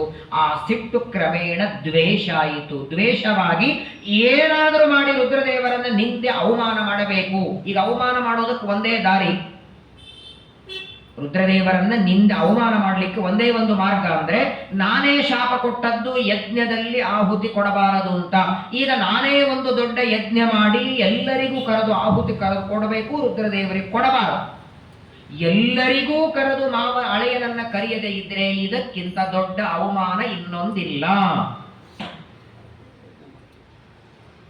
ನಮ್ಮ ಮಾನವರಲ್ಲಿ ಹಿಂಗೇನಾದ್ರಾದ್ರೆ ಎಲ್ಲರನ್ನ ಕರೆದು ನಮ್ಗೆ ಕರೀಲಿಲ್ಲ, ಅವ್ರು ಕರೀಲಿ ಬಿಟ್ರೆ ನಾವು ತಗೊಂಡ್ರಿ ಮತ್ತೆ ಊಟ ಇದೆ ಅಂತ ಫಿಕ್ಸ್ ಆದ್ರೆ ಗೊತ್ತಾದ್ರೆ ಹೊರಟುಬಿಡೋದಷ್ಟೆ. ದೇವತೆಗಳಲ್ಲಿ ಹಾಗಲ್ಲ. ಕರೀದೇ ಇದ್ರೆ, ಬನ್ನಿ ಅಂತ ಗೌರವ ಕೊಡದಿದ್ರೆ ಅದೇ ದೊಡ್ಡ ಅವಮಾನ. ಹಾಗಾಗಿ ರುದ್ರದೇವರಿಗೆ ಅವಮಾನ ಮಾಡುವುದಕ್ಕಾಗಿ 2ನೇ ಬಾರಿ ಮತ್ತೊಂದು ಯಜ್ಞ ಮಾಡುವುದಕ್ಕೆ, ಮಿತ್ರ ಮತ್ತು ವರುಣ ಎಂಬ ದೇವತೆಗಳನ್ನು ಕುರಿತು ಯಜ್ಞ ಮಾಡುವುದಕ್ಕೆ ಮತ್ತೊಂದು ಬಾರಿ ಸಂಕಲ್ಪ ಮಾಡ್ತಾನೆ. ಆದರೆ 2ನೇ ಬಾರಿ ಏನ್ ಮಾಡಿದ? ಯಜ್ಞ ಮಾಡುವ ವಿಚಾರವನ್ನ ಈ ರೀತಿಯಾಗಿ ಸಭೆ ಮಾಡಲಿಲ್ಲ. ಯಜ್ಞ ಮಾಡುವ ವಿಚಾರವನ್ನ ಎಲ್ಲ ದೇವತೆಗಳ ಮನೆಗೆ ಹೋಗಿ ನಾನೊಂದು ಯಜ್ಞ ಮಾಡುತ್ತಿದ್ದೇನೆ, ದಂಪತಿಗಳ ಸಹಿತವಾಗಿ ನಿಮ್ಮ ಮಕ್ಕಳು ಎಲ್ಲರೂ ಸಹಿತವಾಗಿ ಮನೆಗೆ ಬರಬೇಕು ಅಂತ. ಆ ಹೆಸರು ಬೃಹಸ್ಪತಿ. ಹಿಂದೆ ಮಾಡಬೇಕು ಅಂದುಕೊಂಡದ್ದು ವಿಶ್ವಜಿತ್ ಅನ್ನುವ ಯಾಗ, ಅದು ನಡೀಲೇ ಇಲ್ಲ. ಯಾವಾಗ ಅದು ನಡೀಲಿಲ್ಲ, ಬೃಹಸ್ಪತಿ ಅನ್ನುವಂತಹ ಯಾಗವನ್ನ ಮಾಡುವುದಕ್ಕೆ, ಬಹಳ ದೊಡ್ಡ ಯಾಗ ಅದು. ಆ ಬೃಹಸ್ಪತಿ ಅನ್ನುವ ಯಾಗದಲ್ಲಿ ಕನಿಷ್ಠ 1,00,000 ಜನ ಬ್ರಾಹ್ಮಣರ ಊಟ ಆದರೂ ಆಗಿರ್ಬೇಕಂತ. ಎಲ್ಲರಿಗೆ ಸಾಧ್ಯವಾದಷ್ಟು ದಕ್ಷಿಣೆ ದಾನಗಳನ್ನು ಕೊಡಬೇಕು. ಅಂತಹ ಬೃಹಸ್ಪತಿ ಅನ್ನುವ ಯಾಗವನ್ನ ಮಾಡುವುದಕ್ಕೆ ಎಲ್ಲ ದೇವತೆಗಳ ಮನೆ ಮನೆಗೆ ಹೋಗಿ ಆಮಂತ್ರಣ ಕೊಟ್ಟು ಬರ್ತಾನೆ. ಎಲ್ಲರೂ ಬರ್ತಾರೆ. 3 ಜನ ಅಳೆಯಂದಿರಿಗೂ ಹೇಳಿದ್ದಾರೆ, ಯಮಲೋಕಕ್ಕೆ ಹೋಗಿ ಯಮದೇವರಿಗೆ, ಅಗ್ನಿದೇವರಿಗೆ, ಪಿತೃದೇವತೆಗಳಿಗೆ. ಆದರೆ ಕೊನೆ ಅಳೆಯನಿಗೆ ಮಾತ್ರ ಆಮಂತ್ರಣ ಇಲ್ಲ. 15 ಜನ ಹೆಣ್ಣು ಮಕ್ಕಳಿಗೆ ಆಮಂತ್ರಣ ಕೊಡ್ತಾನೆ, ಕೊನೆಯ ಮಗಳಾದ ಸತಿದೇವಿಗೆ ಆಮಂತ್ರಣ ಇಲ್ಲ.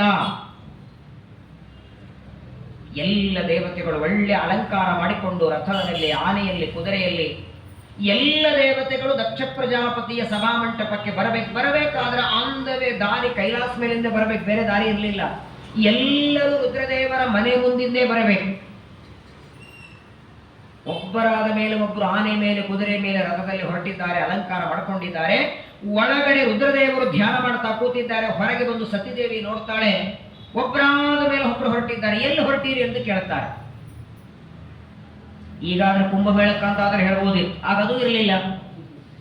ಇಷ್ಟು ಅಲಂಕಾರ ಮಾಡಿಕೊಂಡು ಎಲ್ಲಿ ಹೊರಟಿದ್ದೀರಿ ಎಂದಾಗ ಆ ಎಲ್ಲ ಹೋಗುವ ದೇವತೆಗಳಂತಾರೆ, ಏನಮ್ಮ ನಿನಗೆ ಗೊತ್ತಿಲ್ವಾ, ನಿನ್ನ ತವರ ಮನೆಯಲ್ಲಿ ನಿಮ್ಮ ತಂದೆ ದೊಡ್ಡ ಯಜ್ಞ ಮಾಡುತ್ತಿದ್ದಾರೆ, ಆ ಯಜ್ಞದಲ್ಲಿ ನಮಗೆ ದಂಪತಿಗಳಾಗಿ ಕರೆದಿದ್ದಾರೆ, ಮರದ ಬಾಗಣ ಕೊಡ್ತಾರಂತೆ. ಆ ಮರದ ಬಾಗಣದಲ್ಲಿ ಮರನೇ ಬಂಗಾರದ್ದು. ಇವತ್ತು ಬಾಗಣದಲ್ಲಿ ಒಂದಿಷ್ಟೆಲ್ಲೋ ಬಂಗಾರ ಇಟ್ಟಿರ್ತಾರೆ, ಮರನೇ ಬಂಗಾರದ್ದು. ಅದರೊಳಗಿರುವ ಬಳಿಗಳು ಬಂಗಾರದ್ದು, ಅದರೊಳಗಿರುವ ಬಟ್ಟಲುಗಳು, ಅರಷ್ಟ ಕುಂಕುಮ ಬಟ್ಟಲೆಲ್ಲ ಬಂಗಾರದ್ದು. ಇಂಥ ಮರದ ಬಾಗಣವನ್ನ ಎಲ್ಲ ದೇವತೆಗಳಿಗೆ ಕೊಡೋನಿದ್ದಾನೆ, ಅದಕ್ಕೂ ನಾವೆಲ್ಲ ಹೊರಟೀವಿ ಅಂತಾರೆ. ಹೆಣ್ಣು ಮಕ್ಕಳಿಗೆ ಏನು ಸಿಗದೇ ಇದ್ರೂ ಚಿಂತೆ ಇಲ್ಲ, ತವರು ಮನೆಯಲ್ಲಿ ನಡೆಯುವ ಕಾರ್ಯಕ್ರಮದ ಆಮಂತ್ರಣ ಮಾತ್ರ ಬಂದಿರಬೇಕು. ಸ್ವಂತ ತಂದೆ ದೊಡ್ಡ ಯಜ್ಞ ಮಾಡ್ತಿದ್ದಾನೆ, 15 ಜನ ಅಕ್ಕಂದ್ರಿಗೆ ಆಮಂತ್ರಣ ಇದೆ, ತನಗೆ ಅಪ್ಪ ಕರೆದಿಲ್ಲ. ಯಾವ ಮಗಳಿಗೆ ದುಃಖ ಆಗಲ್ಲ ಹೇಳಿ. ಸತಿದೇವಿ ಮನೆಯೊಳಗೆ ಬರ್ತಾಳೆ, ಬಂದು ರುದ್ರದೇವರಿಗೆ ಪ್ರಾರ್ಥನೆ ಮಾಡ್ತಾಳೆ. ಪ್ರಜಾಪತಿಸ್ತೇಶ್ವಚುರಸ್ಯ ಸಾಂಪ್ರತಂ ನಿರ್ಯಾಪಿತೋ ಯಜ್ಞ ಮಹೋತ್ಸವಕ್ಕಿಲ. ಸ್ವಾಮಿ, ನಿಮ್ಮ ಮಾವನ ಮನೆ, ನಮ್ಮ ತಂದೆ ಮನೆಯಲ್ಲಿ ದೊಡ್ಡದಾದ ಯಜ್ಞ ನಡೀತಾ ಇದೆ. ದೇವಾನುದೇವತೆಗಳೆಲ್ಲ ಹೊರಟಿದ್ದಾರೆ, ಎಲ್ಲರೂ ಸಪತ್ನೀಕರಾಗಿ ಹೊರಟಿದ್ದಾರೆ. ನನ್ನ 15 ಜನ ಅಕ್ಕಂದರೆಲ್ಲ ಹೊರಟಿದ್ದಾರೆ. ನನಗೂ ಆ ಯಜ್ಞ ಮಂಟಪಕ್ಕೆ ಹೋಗುವ ಅಪೇಕ್ಷೆ ಇದೆ. ಅಷ್ಟು ದೊಡ್ಡದಾದ ಯಜ್ಞ ಮಂಟಪಕ್ಕೆ ಹೋಗಿ ಅಲ್ಲಿ ನಡೆಯುವ ಆ ಯಜ್ಞದ ಸಂಭ್ರಮವನ್ನು ನೋಡಬೇಕು ಅಂತ ಅಪೇಕ್ಷೆ ಇದೆ ಅಂತ ರುದ್ರದೇವರ ಮುಂದೆ ಸತಿದೇವಿ ಪ್ರಾರ್ಥನೆ ಮಾಡ್ತಾಳೆ. ಕಣ್ಣು ಮುಚ್ಚಿದ್ದಾರೆ, ಕಣ್ಣು ತೆಗಿಲಿಲ್ಲ. ಬರೀ ಇನ್ಕಮಿಂಗ್ ಆಯ್ತು, ಔಟ್ ಗೋಯಿಂಗ್ ಬರಲಿಲ್ಲ, ಮಾತೇ ಆಡಲಿಲ್ಲ ಅವಳು. ಮತ್ತೊಂದೆರಡು ಮಾತಾಡ್ತಾಳೆ. ಯಾವುದೇ ದೊಡ್ಡ ಕಾರ್ಯಕ್ರಮ ಇದ್ದಾಗ ನಾವು ತಿಳಿದು ಹೋಗಬೇಕು.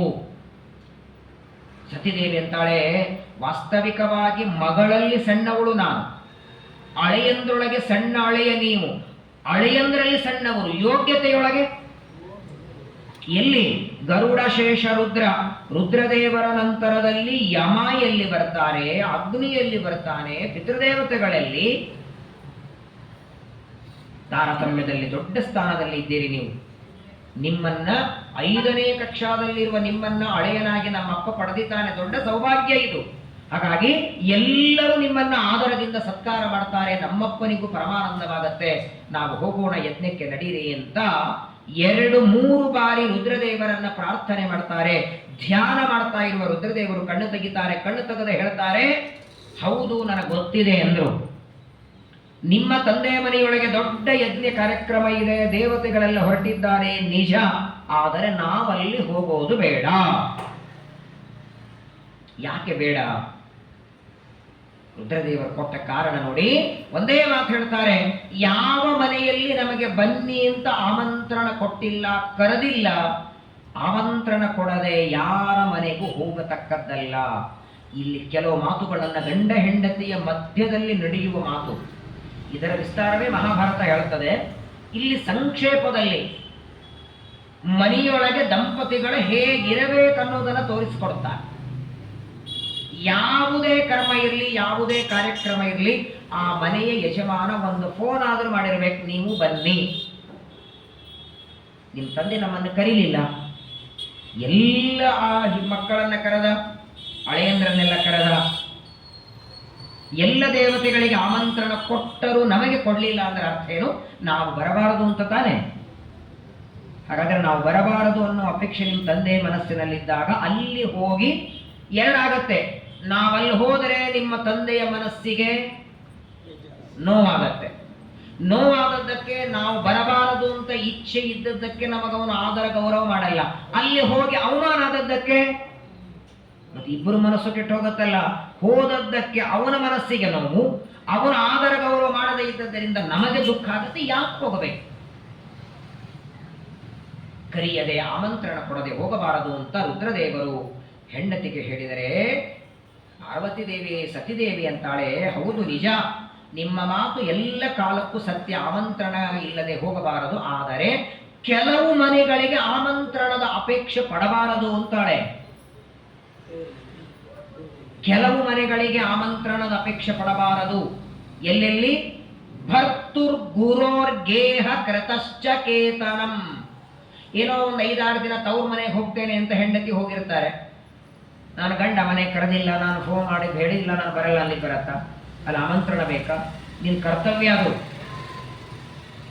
ನೀನೇ ಬರಬೇಕಾದದ್ದು ನಿನ್ನ ಕರ್ತವ್ಯ.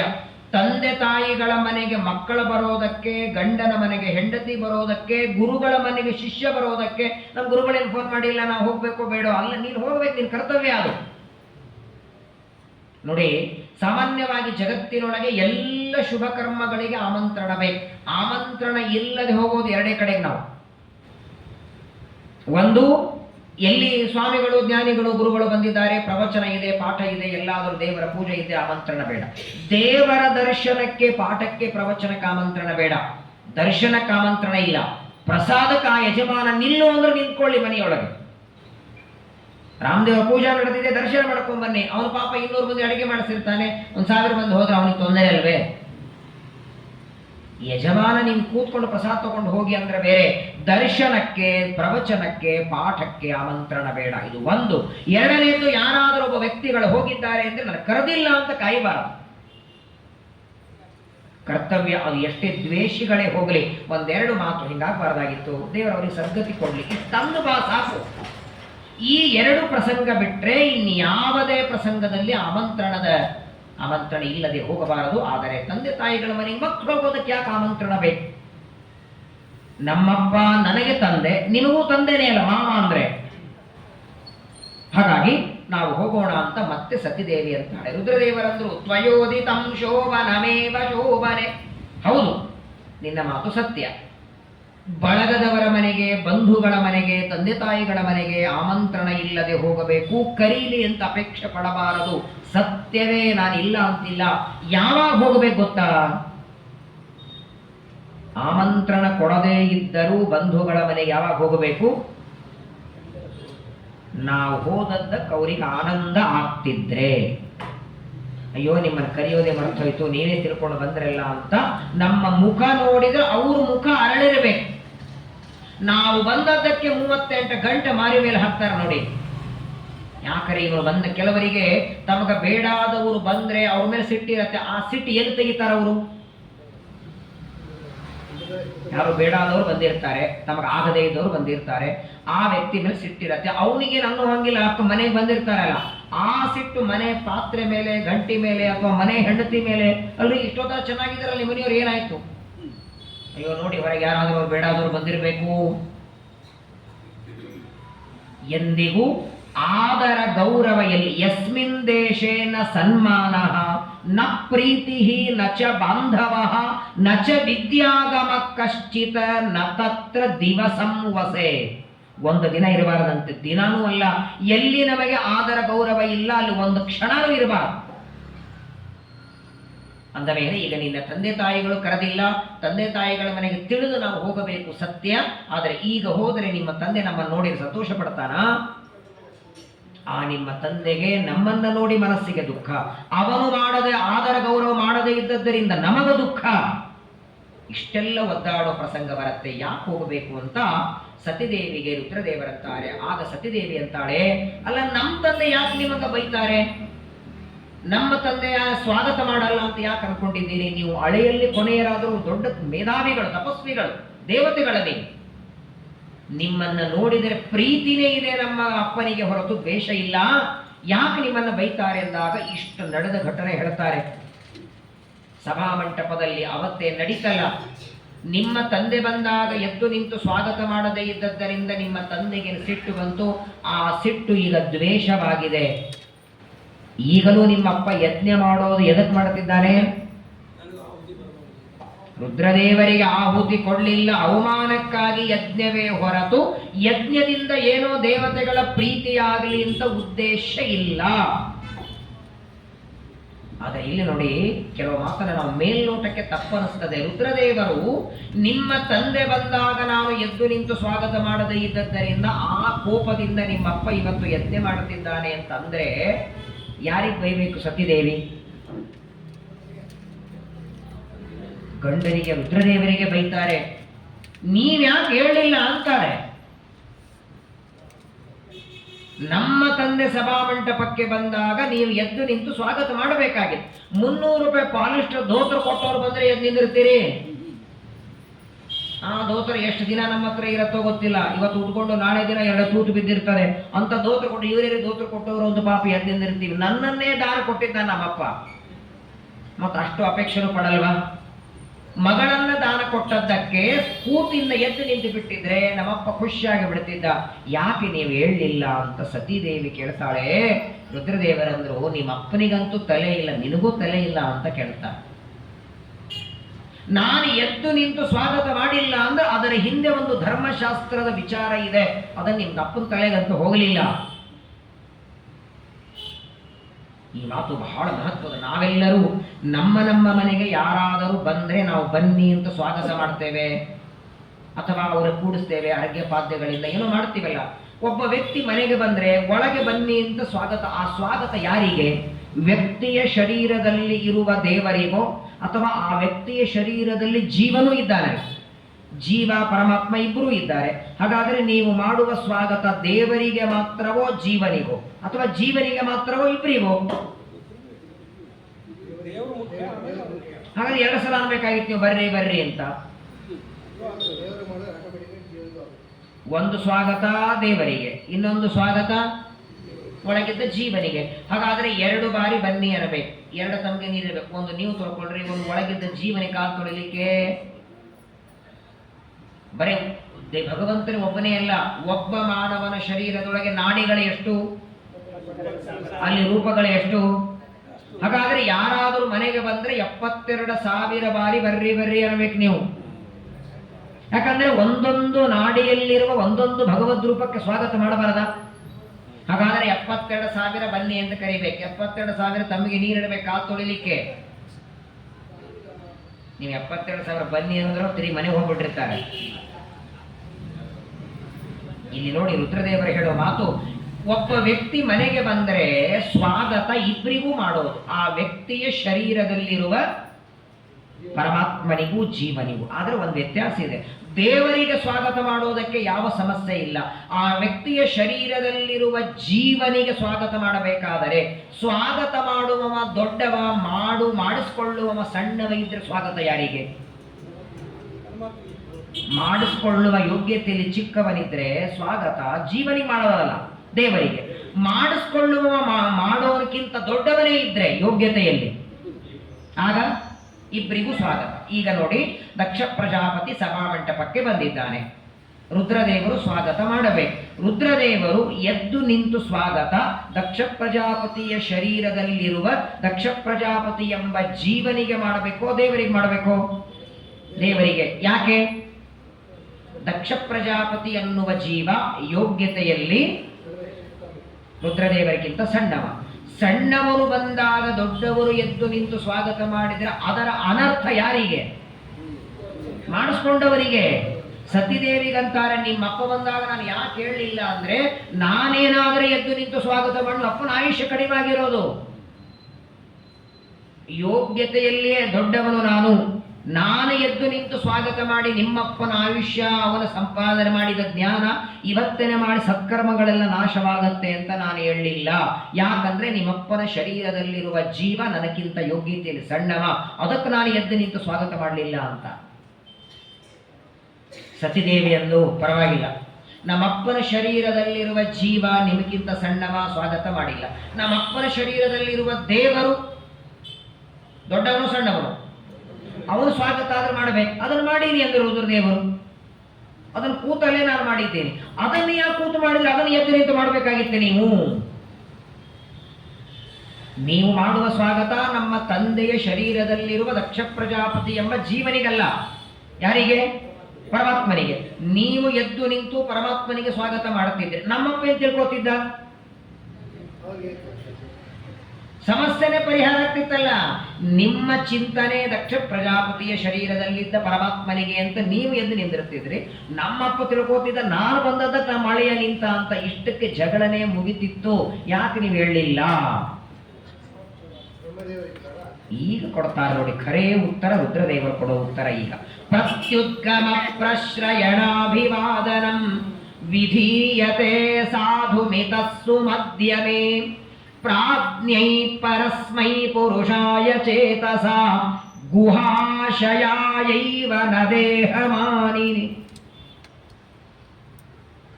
ಇದೊಂದು ಶ್ಲೋಕ ನಮಗೆ ಭಯಪಾಟಿದ್ರೆ ಬರುವ ವ್ಯಕ್ತಿಗಳಿಗೆ ಆದರ ಗೌರವ ಸ್ವಾಗತ ಹೇಗೆ ಮಾಡಬೇಕನ್ನೋದು ಗೊತ್ತಾಗುತ್ತೆ. ಬಹಳ ಮಹತ್ವದ ಮಾತು ಹೇಳ್ತಾರೆ ಬ್ರಹ್ಮದೇವ.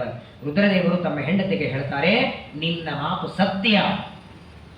ನಿಮ್ಮ ತಂದೆಯ ಶರೀರದಲ್ಲಿ ಇರುವ ಪರಮಾತ್ಮನನ್ನ ನಾನು ಸ್ವಾಗತ ಮಾಡಬೇಕು. ಆ ಸ್ವಾಗತವನ್ನ ಯಾಕೆ ಎದ್ದು ನಿಂತು ಮಾಡಲಿಲ್ಲ? ತಂದೆಯ ಶರೀರದಲ್ಲಿದ್ದ ಜೀವನಿಗೆ ಎದ್ದು ನಿಂತು ಮಾಡುವ ಅವಶ್ಯಕತೆ ಇಲ್ಲ, ನನಗಿಂತ ಚಿಕ್ಕವ. ಒಳಗಿದ್ದ ದೇವರಿಗೂ ಯಾಕೆ ಸ್ವಾಗತ ಮಾಡಲಿಲ್ಲ ಅಂದ್ರೆ, ನಿನ್ನ ತಂದೆಯ ಶರೀರದೊಳಗೆ ಯಾವ ಭಗವಂತನ ಸನ್ನಿಧಾನ ಇದೆಯೋ ಅದಕ್ಕಿಂತಲೂ ಅನಂತ ಪಟ್ಟು ಸನ್ನಿಧಾನ ಬ್ರಹ್ಮದೇವರಲ್ಲಿ ಇರುವ ಪರಮಾತ್ಮನಲ್ಲಿ ಉಂಟು. ದೇವರ ರೂಪಗಳಿಗೆ ತಾರತಮ್ಯ ಇಲ್ಲ, ತಾರತಮ್ಯ ಸನ್ನಿಧಾನಕ್ಕೆ ಉಂಟು. ಇದೊಂದು ಸ್ವಲ್ಪ ನೀವೆಲ್ಲ ನಿಮ್ಗೆಲ್ಲ ಗೊತ್ತಿರ, 16 ವರ್ಷದಿಂದ ಪ್ರವಚನ ಕೇಳುತ್ತಿರ್ತೀರಿ. ದೇವರ ರೂಪಗಳಿಗೆ ತಾರತಮ್ಯ ಇಲ್ಲ, ಎಂದಿಗೂ ಇಲ್ಲ. ಆದರೆ ಯಾವ ಪದಾರ್ಥದಲ್ಲಿ ಎಷ್ಟು ಸನ್ನಿಧಾನ ದೇವರಿಡ್ತಾನೆ ಆ ಪದಾರ್ಥಕ್ಕೆ ಅಷ್ಟು ಬೆಲೆ ಇದೆ. ಈಗ ಶಾಲಿಗ್ರಾಮ, ಪ್ರತಿಮೆ ಇದನ್ನೆಲ್ಲ ಮುಟ್ಟೋದು ಹೆಂಗೆ? ಮಡಿಯಿಂದಲೇನೆ. ಮೊಬೈಲು, ಪುಸ್ತಕ, ಟೇಬಲ್ ಮುಟ್ಟೋದು ಹೇಗೆ? ಇದರಲ್ಲಿ ದೇವರಿದ್ದಾನೋ ಇಲ್ಲೋ? ಶಾಲಿಗ್ರಾಮದಲ್ಲೂ ಇದ್ದಾನೆ. ಶಾಲಿಗ್ರಾಮದಲ್ಲಿ ದೇವರನ್ನ ಮಡಿಯಿಂದ ಮುಟ್ತೀರಿ, ಮೊಬೈಲಲ್ಲಿರುವ ದೇವರನ್ನ ಯಾಕೆ ಮೈಲಿಗೆ ಮುಟ್ತೀರಾ? ಅದನ್ನು ಮಡಿಯಿಂದ ಮುಟ್ಟಬೇಕು. ಮೊಬೈಲಲ್ಲಿ ದೇವರಿಲ್ವಾ? ವಿದ್ಯಾ ವಿನಯ ಸಂಪನ್ನೆ ಬ್ರಾಹ್ಮಣಿ ಗವಿ ಹಸ್ತಿನಿ ಶುನಿ ಚೈವ ಶ್ವಪಾಕೆ ಚ ಪಂಡಿತಾ ಸಮದರ್ಶಿನ. ಎಲ್ಲ ಕಡೆಗಿರುವ ನನ್ನನ್ನ ಸಮಾನವಾಗಿ ತಿಳ್ಕೊಂಡವನೇ ಪಂಡಿತ ಅಂತಾನೆ ಗೀತೆಯಲ್ಲಿ. ಹಂದಿಯಲ್ಲೂ ದೇವರಿದ್ದಾನೆ, ನಾಯಿಯಲ್ಲೂ ದೇವರಿದ್ದಾನೆ. 50 ಲಕ್ಷ ಕೊಟ್ಟು ಮನೆ ಕಟ್ಟಿಸ್ತೀರಿ, ವಾಸ್ತುಶಾಂತಿಗೆ ಮನೆಗೆ ಬರೋದು ಯಾವುದು? ಹಸು ಬರೋದು ಮಾತ್ರವಲ್ಲ, ಹಸು ಬಂದು ಮನೆಯಲ್ಲೆಲ್ಲ ಗೋಮಯ ಹಾಕಬೇಕು. ಓ ಮನೆ ಅಭಿವೃದ್ಧಿ. ಅಕಸ್ಮಾತ್ ಅವು ನಾಯಿ ಬಂದ್ರೆ ಓಡಿಸೋದಲ್ಲ, ಓಡಿಸಿದ ಮೇಲೆ ಅದೇ ಆಕಳ ಗೋಮೂತ್ರ ಹಾಕ್ತೀರಿ. ಯಾಕೆ ಈ ವ್ಯತ್ಯಾಸ ಹೇಳಿ? ಆಕಳಲ್ಲೂ ದೇವರಿದ್ದಾನೆ, ನಾಯಿಯಲ್ಲೂ ದೇವರಿದ್ದಾನೆ. ಮತ್ತು ವಾಸ್ತುಶಾಂತಿಗೆ ಆಕಳನ್ನು ಯಾಕೆ ಕರೆಸ್ತೀರಿ, ನಾಯಿಯನ್ನು ಯಾಕೆ ಕರೆಸಲ್ಲ? ಸನ್ನಿಧಾನ. ತಾರತಮ್ಯ ದೇವರ ರೂಪಗಳಲ್ಲಿಲ್ಲ. ಒಂದು 6 ವರ್ಷಗಳ ಹಿಂದೆ ನಮ್ಮ ಊರಿಗೆ ಸ್ವಾಮಿಗಳ ಸತ್ಯಾತ್ಮರು ಬಂದಿದೆ. ಎಲ್ಲರ ಮನೆಗೆ ಪಾತ್ಪೂಜೆಗೆ ಬರಬೇಕು. ಪಾತ್ಪೂಜೆಗೆ ನಮ್ಮ ಮನೆಗೂ ಬಂದು, ನಮ್ಮ ಮನೆಗೆ ಬಂದು ಪಾತ್ಪೂಜೆ ಆದ ಕ್ಷಣ ಸ್ವಾಮಿಗಳು ಅವರೇ ಹೋಗಿ ದೇವರ ಮನೆಗೆ ಹೋಗಿ ಬರ ದೇವ್ರ ಪಿಡಿಗೆ ಅವರೇ ಬಿಚ್ಚಿದ್ರು. ಸುಮಾರು 48-50 ಶಾಲಿಗ್ರಾಮ ದೊಡ್ಡ ಸೋಮಸೂತ್ರ ಇದೆ, ಒಂದು 18 ಪ್ರತಿಮಾ, ಒಂದು ಮಿನಿ ಸಂಸ್ಥಾನ ಇದೆ ನಮ್ಮ ಮನೆಯಲ್ಲಿ. ಸ್ವಾಮಿಗಳದನ್ನೆಲ್ಲ ನೋಡಿ, ಏನು ಇಷ್ಟು ಶಾಲಿಗ್ರಾಮ ತೊಗೊಂಡು ಹೋಗ್ಬಿಡ್ತೀನಿ ಎಂದು. ತೊಗೊಂಡು ಹೋಗ್ತೀನಿ ಅಂದಾಗ ನಮ್ಮ ತಂದೆ ಒಂದೇ ಮಾತಾಡಿದ್ರು, ಯಾವತ್ತು ನನ್ನಿಂದ ಪೂಜೆ ಆಗೋದಿಲ್ಲ ಅಂತ ನಿಲ್ಲತ್ತು ನಾನೇ ತಂದು ಕೊಡ್ತೀನಿ. ನನ್ನ ಕಡೆಯಿಂದ ಪೂಜೆ ಆಗೋವರೆಗೆ ನಾನು ಮಾಡ್ತೀನಿ, ನಮ್ಗೆ ನಿಂತು ಹೋಯಿತು ಅಂದರೆ ಮುಂದೆ ಮಾಡೋರು ಯಾರೂ ಇಲ್ಲ ಅಂದಾಕ್ಷಣ ತಾಂದು ನಾನು ಈಗ ಕೊಡ್ತೀನಿ ಅಂದಾಗ ಭಾಳ ಸಂತೋಷ ಆಯಿತು. ಸ್ವಾಮಿಗಳು ಮತ್ತೆ ಹೋಗಿಬಿಟ್ರು. ಆಮೇಲೆ ನಮ್ಮ ತಂದೆ ಸ್ನಾನ ಮಾಡಿ ದೇವರ ಪೆಟ್ಟಿಗೆ ಕಟ್ಟಿದರು. ನಮ್ಮ ತಂದೆ ದೇವರ ಮುಟ್ಟಬೇಕಾದ್ರೆ ಸ್ನಾನ ಮಾಡಿ ಮುಟ್ಟಿದ್ರು ಪೆಟ್ಟಿಗೆ. ಸ್ವಾಮಿಗಳು ನೇರವಾಗಿ ಕಾರ್ ಒಳಗಿಂದ ಇಳಿದು ಬಂದು ಪೆಟ್ಟಿಗೆ ತೆಗೆದ್ರು. ಯಾರು ಸ್ವಾಮಿಗಳು ಕಾರ್ ಒಳಗೆ ಬಂದ್ರು, ಮೈಲಿಗಿಂದ ಮುಟ್ಟಿದ್ರು ಅಂತ ಸಂದೇಹ ಪಡಲಿಲ್ಲ. ಯಾಕೆ? ಅವರು ನಮ್ಮಂತೆ ಮಾನವರಲ್ವೇ? ಹಾಗಾದರೆ ಅವರು ಬಂದು ಮೈಲಿಗಿಂದ ಮುಟ್ಟಿದ್ರು ನಡೀತದೆ, ನಾವು ಮಾತ್ರ ದೇವರ ಪೆಟ್ಟಿಗೆ ಮಡಿಯಿಂದಲೇ ಮುಟ್ಟಬೇಕು ಯಾಕೆ? ದೇವರ ಸನ್ನಿಧಾನ ನಮ್ಮಲ್ಲೂ ಇದೆ, ಆದರೆ ನಮ್ಮಲ್ಲಿ ಇರುವ ಸನ್ನಿಧಾನಕ್ಕೂ ಹೆಚ್ಚು ಸನ್ನಿಧಾನ ಅವರಲ್ಲಿ. ನಾಳೆ ದ್ವಾದಶಿ ಪಾರಣೆಗೆ ನೀವೆಲ್ಲ ಕೂತಿರ್ತೀರಿ, ಮಡಿಯಿಂದ ಮೇಲಿಂದ ಅಡಿಗೆ ತರ್ತಿರ್ತಾರೆ. ಒಂದು ಬಕೆಟ್ ಅಲ್ಲಿ ಪಾಯಸ ಗಂಜಿ ತರುತ್ತಾರೆ. ಯಾರೋ ಒಬ್ಬ ಹೆಣ್ಮಗಳು ಪಾಪ ಹೋಗುವಾಗ ಅಡಿಗೆ ಅವನಿಗೆ ತಾಕಿ ಬಿಡುತ್ತದೆ. 2 ಬಕೆಟ್ ಇಟ್ಕೊಂಡಿರ್ತಾನೆ. ಏನಾಗತ್ತೆ? ಯಾರು ಮೈಲಿಗೆ ಆದರು? ಮೈಲಿಗೆಯವನನ್ನ ಮುಟ್ಟಿದ್ದಕ್ಕೆ ಮಡಿಯವನನ್ನು ಮುಟ್ಟದಕ್ಕೆ ಮೈಲಿಗೆಯವನು ಮಡಿ ಯಾಕಾಗ್ಲಿಲ್ಲ? ಅವನು ಇವನು ಮುಟ್ಟಿದ್ದಾನಲ್ಲ. ಹೆಂಗೆ ಮೈಲಿಗೆಯವನು ಮುಟ್ಟಿದ್ದಕ್ಕೆ ಇವ ಮೈಲಿಗೆ ಆದ್ನು, ಮಡಿಯವ ಇವನಿಗೆ ಮುಟ್ಟಿದ್ದಕ್ಕೆ ಇವ ಮಡಿ ಆಗ್ಬೇಕಾಗಿತ್ತು, ಯಾಕಾಗ್ಲಿಲ್ಲ? ಜಗತ್ತಿನೊಳಗೆ ಹಿಂಗೆಲ್ಲೂ ಕಂಡಿಲ್ಲ. ಮೈಲಿಗೆ ಇದ್ದವನು ಮಡಿಯವನಿಗೆ ಮುಟ್ಟಿದರೆ ಮಡಿಯಿದ್ದವನು ಮೈಲಿಗೆ ಅಂತೀರಿ ಹೊರತು, ಮೈಲಿಗೆಯವನಿಗೆ ಮಡಿಯವನು ಮುಟ್ಟಿದ್ದಕ್ಕೆ ಮೈಲಿಗೆಯವನು ಮಡಿಯಾದ. ನೋಡಿ, ಒಬ್ಬ ಯಾರೋ ಹೆಣ್ಮಗಳು ಅಡಿಗೆಯವನಿಗೆ ತಾಕಿದರೆ ಮೈಲಿಗೆ, ಅದೇ ಅಡಿಗೆಯವರು ಅಡಿಗೆ ತರುವಾಗ ಯಾರೋ ದೊಡ್ಡ ವಿದ್ವಾಂಸರು ಜ್ಞಾನಿಗಳು ಅಥವಾ ಸ್ವಾಮಿಗಳು ಮೈಲಿಗಿಂದಲೇ ಅವನಿಗೆ ಮುಟ್ಟಿದರೆ, ಅವು ಮೈಲಿಗಿಂದ ಮುಟ್ಟಿದ್ರು ಮೈಲಿಗೆ ಅನ್ನಲ್ಲ. ನಮ್ಮ ಸ್ವಾಮಿಗಳ ಸತ್ಯಾತ್ಮ ಹೇಳ್ತಿದ್ರಲ್ಲ, ಒಂದು ಹಳ್ಳಿ ಊರಿಗೆ ಇಬ್ಬರು ದಂಪತಿಗಳಿದ್ರಂತೆ ಒಂದು ಮನೆಯಲ್ಲಿ. ಮಕ್ಕಳೆಲ್ಲ ಬೇರೆ ಊರಲ್ಲಿದ್ರು. ಗಂಡ ಮಡಿಯಿಂದ ಪೂಜೆ ಮಾಡ್ತಿದ್ರೆ, ಹೆಂಡತಿ ಅಡಿಗೆ ಮಾಡಬೇಕು. ಮನೆಗೆ ಸ್ವಾಮಿಗಳು ಬಂದರು. ಆದರ ಗೌರವದಿಂದ ಸತ್ಕಾರ ಮಾಡಿ ಪಾದಪೂಜೆ ಮಾಡಿ ಮುದ್ರೆ ಮಂತ್ರಾಕ್ಷತೆ ಆಯಿತು. ಸ್ವಾಮಿಗಳು ಹೊರಡುತ್ತಾರೆ. ಮತ್ತೆ ಗಂಡ ಬಂದು ಪೂಜೆ ಮುಂದುವರಿಸ್ತಾರೆ. ಅಭಿಷೇಕ ಮಾಡಿದ್ರು, ಸ್ವಾಮಿಗಳು ಬಂದರು. ಸ್ವಾಮಿಗಳು ಬಂದು ಹೋದ ಮೇಲೆ ಮತ್ತೆ ಮುಂದೆ ಉದ್ವಾರ್ಚನೆ ಅಭಿಷೇಕ ಮುಂದುವರಿಸ್ತಾರೆ. ಆಗ ಹೆಂಡತಿ ಕೇಳ್ತಾಳೆ, ಸ್ವಾಮಿಗಳು ಕಾರೊಳಗೆ ಇಳಿದು ಬಂದ್ರು, ಹಾಗೆ ಮುಟ್ಟಿ ಪಾದಪೂಜೆ ಮಾಡಿದ್ರಿ, ಮತ್ತೆ ಸ್ನಾನ ಮಾಡಿ ದೇವರ ಪೂಜೆ ಮಾಡಬೇಕಾಗಿತ್ತು, ಹಾಗೆ ಕೂತ್ರಲ್ಲ, ಮೈಲಿಗೆ ಆಗಲಿಲ್ವಾ? ಆಗ ಗಂಡ ಹೇಳ್ತಾನೆ, ಸ್ವಾಮಿಗಳನ್ನು ಮುಟ್ಟಿದ್ದಕ್ಕೆ ನನಗೆ ಮೈಲಿಗೆ ಅನಿಸ್ಲಿಲ್ಲ ಅಂತಾನೆ. ಯಾಕಂದ್ರೆ ಯಾವ ಶಾಲಿಗ್ರಾಮದಲ್ಲಿ ದೇವರ ಪೂಜಾ ಮಾಡುತ್ತೇನೆ ಅವನೇ ಅಲ್ಲಿ ಬಂದಿದ್ದ. ಇದು ಕೂತಿರುವ ದೇವರು, ಅದು ಓಡಾಡುವ ದೇವರು. ಶಾಲಿಗ್ರಾಮದಲ್ಲಿ ಅಚಲ ಪ್ರತಿಮಾ, ಅದು ಚಲ ಪ್ರತಿಮಾ. ಹಾಗಾಗಿ ಇಲ್ಲಿದ್ದ ದೇವರು ಅಲ್ಲಿ ಬಂದದ್ದಕ್ಕೆ ನನಗೆ ಮೈಲಿಗೆ ಅನಿಸ್ಲಿಲ್ಲ, ಹಾಗಾಗಿ ನಾನು ಪೂಜೆ ಮಾಡ್ತೇನೆ. ನಾನೇನ್ ಮಾಡ್ಲಿ ಅಂದ್ರೆ ಹೆಂಡತಿ, ಮತ್ತೆ ಸ್ನಾನ ಮಾಡಿ ಅಡಿಗೆ ಮಾಡಲು, ಹಾಗೆ ಮಾಡಲು, ನೀನು ಸ್ನಾನ ಮಾಡು, ನೀನು ಮೈಲಿಗೆ ಆಗಿದೆ, ನಾನು ಯಾರಿಗೆ ಮುಟ್ಟಿನಿ ಅಂತಾಳೆ ಹೆಂಡತಿ. ನಾನಂತೂ ಮೇಲಿಂದ ನೀರು ಹಾಕಿದ್ದೇನೆ, ಪಾದ ಮುಟ್ಟದವ್ರು ನೀವೇ, ನಾನು ಯಾಕೆ ಸ್ನಾನ ಮಾಡಲಿ ಅಂದ್ರೆ ಸ್ವಾಮಿಗಳನ್ನು ಮುಟ್ಟಿದ್ದಕ್ಕೆ ಮೈಲಿಗೆ ಅಂತ ಸಂದೇಹ ಪಟ್ಟೆ ಅಲ್ಲ, ಅದಕ್ಕೆ ನೀ ಮೈಲಿಗೆ ಆದಿ. ಜ್ಞಾನಿಗಳ ವಿಷಯದಲ್ಲಿ ಸಂದೇಹ ಪಟ್ಟರು ಮೈಲಿಗೆ, ಅವ್ರು ಹಂಗೆ ಮಾಡ್ತೀವ್ರು ಹಿಂಗೆ ಮಾಡ್ತೀವ್ರು, ಆಚರಣೆ ಹಾಬಿ ಉಟ್ಕೊಂಡ್ರು, ಆಚರಣೆ ಮಡಿ ಉಟ್ಕೊಂಡ್ರು, ಹಂಗಂದೇ ನಮ್ಮ ಮಡಿ ಹೋಗಿರ್ತದೆ. ಜ್ಞಾನಿಗಳ ದೊಡ್ಡವರ ವಿಷಯದಲ್ಲಿ ಮಾತಾಡುವ ಅರ್ಹತೆ ಯೋಗ್ಯತೆ ಎರಡೂ ನಮ್ಮದಲ್ಲ. ಹಾಗಾಗಿ ದೇವರ ಸನ್ನಿಧಾನ ಎಲ್ಲಿ ಹೆಚ್ಚಿರತ್ತೋ ಅದಕ್ಕೆ ಪ್ರಾಶಸ್ತ್ಯ. ಈಗ ನಿಮ್ಮ ಗುರುಗಳು ಯಾರೋ ದೊಡ್ಡ ಪಂಡಿತರು, ದ್ವಾರಕಾನಾಥಾಚಾರ್ಯ ಇಟ್ಕೊಳ್ಳಿ, ಆಚಾರ್ಯ ಬಂದಿದ್ದಾರೆ, ಯಾರೋ ಒಬ್ಬ ಪೀಠಾಧಿಪತಿಗಳು ಬಂದಿದ್ದಾರೆ. ಆ ಪೀಠಾಧಿಪತಿಗಳ ಎದುರುಗಡೆ ಅವ್ರಿಗೆ ನಮಸ್ಕಾರ ಮಾಡೋ ಹಾಗಿಲ್ಲ ನೀವು. ವಾಸ್ತವಿಕ ನಿಮಗವರು ಪೂಜ್ಯರೇ, ನಾನು ಇಲ್ಲ ಅಂತಿಲ್ಲ. ನಿಮಗೆ ಜ್ಞಾನ ಕೊಟ್ಟವರು, ಉಪದೇಶ ಮಾಡಿದವರು, ಸತ್ಯಗಿರಿ ವಾಸ್ತವಾಚಾರ್ಯ ಬರಲಿ, ಯಾರೇ ಬರಲಿ, ಯಾವುದೇ ಆಚಾರ್ಯರು ನಿಮ್ಮ ಹತ್ರ ಪ್ರವಚನ ಮಾಡೋ ಯಾವ ಆಚಾರ್ಯ ಬರಲಿ, ಪಕ್ಕದಲ್ಲಿ ಸ್ವಾಮಿಗಳಿದ್ರೆ, ಯಾಕಂದ್ರೆ ಅವರಲ್ಲಿ ಇರುವ ಪರಮಾತ್ಮನ ಸನ್ನಿಧಾನ ಅನಂತ ಪಟ್ಟು. ಸ್ವಾಮಿಗಳು ಹೋದ ಮೇಲೆ ಬೇಕಾದ್ರೆ ಅವರನ್ನು ಕೂಡಿಸ್ಕೊಂಡು ಬೇಕಾದ್ರೆ ಪಾದಪೂಜೆ ಮಾಡಿ. ಉತ್ತಮ ಅಧಿಷ್ಠಾನ ಇರುವಾಗ ಅದಕ್ಕಿಂತಲೂ ಸಣ್ಣ ಅಧಿಷ್ಠಾನದಲ್ಲಿ ಆ ಸ್ವಾಗತ ಗೌರವ ಮಾಡಿದರೆ ಉತ್ತಮ ಅಧಿಷ್ಠಾನಕ್ಕೆ ಅವಮಾನ ಮಾಡಿದ ಪಾಪ.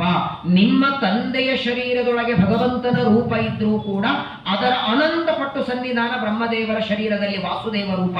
ಆದರೆ ಇಲ್ಲಿರುವ ರೂಪ ಕೂತಿದೆಯಲ್ವೇ, ಬ್ರಹ್ಮದೇವರು ಕೂತ್ಕೊಂಡಿದ್ದಾರೆ. ಬ್ರಹ್ಮದೇವರ ಶರೀರದಲ್ಲಿ ಯಾವ ಭಗವಂತನ ರೂಪ ಇದೆ ಅದು ಕೂತ್ಕೊಂಡ. ಇಲ್ಲಿರುವ ರೂಪಕ್ಕಿಂತ ಆ ರೂಪದ ಸನ್ನಿಧಾನ ಕಡಿಮೆ ಸನ್ನಿಧಾನ ಇರುವ ಆ ರೂಪಕ್ಕೆ ಎದ್ದು ನಿಂತು ಸ್ವಾಗತ ಮಾಡಿದರೆ ಬ್ರಹ್ಮಾಂತರ್ಗತವಾದ ವಾಸುದೇವ ರೂಪಕ್ಕೆ ಅವಮಾನ ಮಾಡಿದ ಪಾಪ ಬರ್ತದೆ. ಅದಕ್ಕೆ ನಾನು ಎದ್ದು ನಿಂತು ಸ್ವಾಗತ ಮಾಡಲಿಲ್ಲ. ಇಷ್ಟು ನಿಮ್ಮ ಅಪ್ಪನ ತಲೆಗೆ ಹೋಗಿದ್ರೆ ಯಾಕೆ ಹೇಳಲಿಲ್ಲ ಅಂತ ಗೊತ್ತಾಗ್ತಿತ್ತಲ್ಲ. ಸ್ವಾಗತ ಯಾರಿಗೆ, ಹೇಗೆ, ಏನು ವಿಚಾರ ಮಾಡಲಿಲ್ಲ, ಬೈದ. ಸ್ವಾಗತ, ಆದರ, ಗೌರವ ಎಲ್ಲವೂ ಕೆಲವು ಸಲ ಇನ್ನೊಂದು ಮಾತು ಇಲ್ಲಿ ಬರಲ್ಲ. ಮಹಾಭಾರತ ಆತ್ಮನಿರ್ಣಯದ ಮೊದಲನೇ ಅಧ್ಯಾಯದಲ್ಲಿ ಬರುತ್ತೆ. ಕೆಲವು ಸಲ ನಮಗಿಂತ ಯೋಗ್ಯತೆಯಲ್ಲಿ ಸಣ್ಣವರು ನಮಗೆ ಗುರುಗಳಾಗಿ ಬರ್ತಾರೆ. ಅಲ್ಲಿ ನಮಸ್ಕಾರ ಗೌರವ ಯಾರಿಗೆ? ಯೋಗ್ಯತೆಯಲ್ಲಿ ನಮಗಿಂತ ಸಣ್ಣವರು ನಮಗೆ ಗುರುಗಳಾಗಿ ಸಿಕ್ಕಿರ್ತಾರೆ, ಏನೋ ಉಪದೇಶ ಮಾಡಿರ್ತಾರೆ. ಉದಾಹರಣೆಗೆ ಎಲ್ಲೋ ಶಾಲಾ ಕಾಲೇಜುಗಳಲ್ಲೆಲ್ಲ ಹೋಗಿರ್ತೀರಿ, ಅವ್ರು ಯಾರೋ ಇರ್ತಾರೆ, ನೀವು ಬ್ರಾಹ್ಮಣರು ಏಕಾದಶಿ ಜಪ ಮಾಡೋರು, ಅವರಿಗೆಲ್ಲ ಬೆಳಗ್ಗೆ ಗುರುಡಮಣಿಗೆ ಹೇಳಬೇಕು, ಅವರಿಗೆಲ್ಲ ಆಫೀಸ್ ಕೆಲಸ ಮಾಡುವಾಗೆಲ್ಲ ಹೇಳ್ತೀರ. ಅಲ್ಲೆಲ್ಲ ಆದರ ಸ್ವಾಗತ ಯಾರಿಗೆ? ಇಲ್ಲ ಅಂತಾರೆ ಮಧ್ವಾಚಾರ್ಯರು. ಮರ್ಯಾದಾರ್ಥಂ ತೇಪಿ ಪೂಜ್ಯ. ಎರಡು, ಅಂತರ್ಯಾಮಿ ದೇವರಿಗಂತೂ ಮಾಡಲೇಬೇಕು. ಯೋಗ್ಯತೆಯಲ್ಲಿ ನಮಗಿಂತ ಸಣ್ಣವರಿದ್ರೆ, ಅವರಿಂದ ಏನಾದರೂ ಉಪದೇಶ ಪಡೆದಿದ್ರೆ 10 ಜನರ ಮರ್ಯಾದಕ್ಕೆ ಅವರನ್ನು ಗೌರವ ಮಾಡಿ. ಆದರೆ ಅತೀ ಹೆಚ್ಚು ಶ್ರದ್ಧಾ ಭಕ್ತಿ ತೋರಿಸೋದು ಅಂತರ್ಯಾಮಿಯಾದ ಪರಮಾತ್ಮನಿಗೆ ಮಾತ್ರ. ಇನ್ನು ಉತ್ತಮರೇ ಗುರುಗಳಾಗಿದ್ರೆ ಅಲ್ಲಿ ಸಮಸ್ಯೆನೇ ಇಲ್ಲ, ಗುರುಗಳಿಗೂ ಅಷ್ಟೇ ಸ್ವಾಗತ, ಅಂತರ್ಯಾಮಿ ಪರಮಾತ್ಮನಿಗೂ ಅಷ್ಟೇ ಸ್ವಾಗತ. ಹಾಗಾಗಿ ನಿಮ್ಮ ತಂದೆ ನಾನು ಎದ್ದು ನಿಲ್ಲದೆ ಇರೋದಕ್ಕೆ ಕಾರಣ ಅರ್ಥ ಮಾಡಿಕೊಳ್ಳದೆ ಬ್ರಹ್ಮಾಂತರ್ಗತವಾದ ವಾಸುದೇವ ರೂಪಕ್ಕೆ ಅವಮಾನ ಮಾಡಿದ ಪಾಪಕ್ಕೆ ನಾನು ಎಲ್ಲಿ ಗುರಿಯಾಗ್ತೇನೆ ಅಂತ ಅಲ್ಲಿದ್ದ ರೂಪಕ್ಕೆ ನಾನು ಎದ್ದು ನಿಂತು ಸ್ವಾಗತ ಮಾಡಲಿಲ್ಲ. ಅದನ್ನು ನಿಮ್ಮ ತಂದೆ ಅರ್ಥ ಮಾಡ್ಕೊಳ್ಳಿಲ್ಲ. ಅದೇ ಕಾರಣದಿಂದ ಇವಾಗ ಯಜ್ಞ ಮಾಡಿ ನಮಗೆಲ್ಲ ಅವಮಾನ ಮಾಡಬೇಕು ಅಂತಾನೆ ನಾವು ಯಜ್ಞಕ್ಕೆ ಹೋಗೋದು ಬೇಡ. ಇಷ್ಟು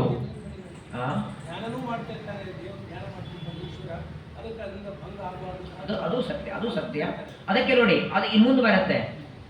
ಯಾವಾಗ ಗಂಡ ಹೆಂಡತಿಯಲ್ಲಿ ಈ ಎಲ್ಲ ಮಾತುಗಳ ನಡಿ, ಹೋಗೋದು ಬೇಡ, ಆಮಂತ್ರಣ ಇಲ್ಲ, ತಂದೆ ತಾಯಿಗಳ ಆಮಂತ್ರಣ ಬೇಕಾಗಿಲ್ಲ, ಎಲ್ಲ ಆದ ಮೇಲೆ ಕೊನೆಗೆ ಆಗ ಸತಿದೇವಿ ಅಂತಾಳೆ, ಇನ್ಮೇಲೆ ಹಾಗಾದ್ರೆ ನೀವು ಬರ್ತಿರೋ ಇಲ್ಲೋ ಹೇಳಿ. ಇಷ್ಟೆಲ್ಲ ಆಯ್ತಲ್ಲ, ಈಗ ನಮ್ಮ ತಂದೆ ಮನೆಗಂತೂ ಹೋಗಬೇಕು, ಮತ್ತೆ ನಾವು ಬರ್ತಿರೋ ಇಲ್ಲ ಅಂದ್ರೆ ಆಗ ರುದ್ರದೇವರಂತಾರೆ ನನ್ನ ಧ್ಯಾನಕ್ಕೆ ಭಂಗ ಬರ್ತದೆ, ನೀವು ಹೋಗಬೇಕಾದ್ರೆ ನಾನಂತೂ ಬರಲ್ಲ. ಯಾವಾಗ ನಾನು ಬರೋದಿಲ್ಲ ಅಂದಾಗ ಇವಳಂತಾಳೆ ಏನಿದ್ರು ನಮ್ಮ ತವರ ಮನೆ, ನಾನು ಹೊರಡುತ್ತೇನೆ ಅಂತ ಮನೆ ಹೊಸ್ತಿನ ಹೊರಗೆ ಕಾರಿಡುವಾಗ ಹೇಳ್ತಾರೆ, ತಿರುಗಿ ನೀನು ಬರೋದಿಲ್ಲ, ನೀನು ಹೆಣ ಬರತ್ತೆ, ಹೋಗು. ಹೇಳಿದಂತೆ ಮುಂದೆ ಸತಿದೇವಿಯ ದೇಹತ್ಯಾಗವಾಗುತ್ತೆ. ಆದಷ್ಟು ಈ 5-6 ದಿನಗಳಲ್ಲಿ 4ನೇ ಸ್ಕಂದ ಮುಗಿಬೇಕು. ಒಂದೊಂದು ತಿಂಗಳಿಗೆ ಒಂದೊಂದು ಸ್ಕಂದಗಳನ್ನು ಮುಗಿಸ್ಬೇಕು. ಹಾಗಾಗಿ ಈ ತಿಂಗಳು 6 ದಿವಸ 28ನೇ ತಾರೀಕು ಮುಗಿಬೇಕಾಗಿದೆ. 25, 26, 27, 28 ಇನ್ನು 4 ದಿನ ಇದೆ. ಆದಷ್ಟು ಚತುರ್ಥ ಸ್ಕಂದದಲ್ಲಿ ಬರುವ ಅನೇಕ ಪ್ರಧಾನ ವಿಷಯ, ಮುಖ್ಯವಾಗಿ ಶ್ರೀಮದಾಚಾರ್ಯರು ಮಧ್ಯ ಮಧ್ಯದಲ್ಲಿ ನಮಗೆ ಮಾರ್ಗದರ್ಶನವನ್ನು ಮಾಡ್ತಾರೆ. ಅದನ್ನು ಮತ್ತೆ ನಾಳೆಯಿಂದ ಶ್ರವಣ ಮಾಡೋಣ.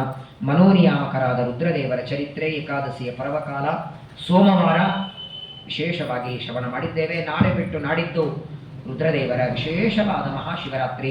ನಾವೆಲ್ಲರೂ ರುದ್ರದೇವರಲ್ಲಿ ಒಂದೇ ಪ್ರಾರ್ಥನೆ, ಯಾವುದೇ ಕಾಲಕ್ಕೂ ನಮ್ಮಿಂದ ಒಳ್ಳೆಯದೇನು ಮಾಡಲಿಕ್ಕಾಗದಿದ್ರೂ ಚಿಂತೆ ಇಲ್ಲ, ಈ ತರಹ ಜ್ಞಾನಿಗಳ ದೊಡ್ಡವರ ದ್ರೋಹ ಅವಮಾನ ನಮ್ಮಿಂದ ಆಗೋದು ಬೇಡ.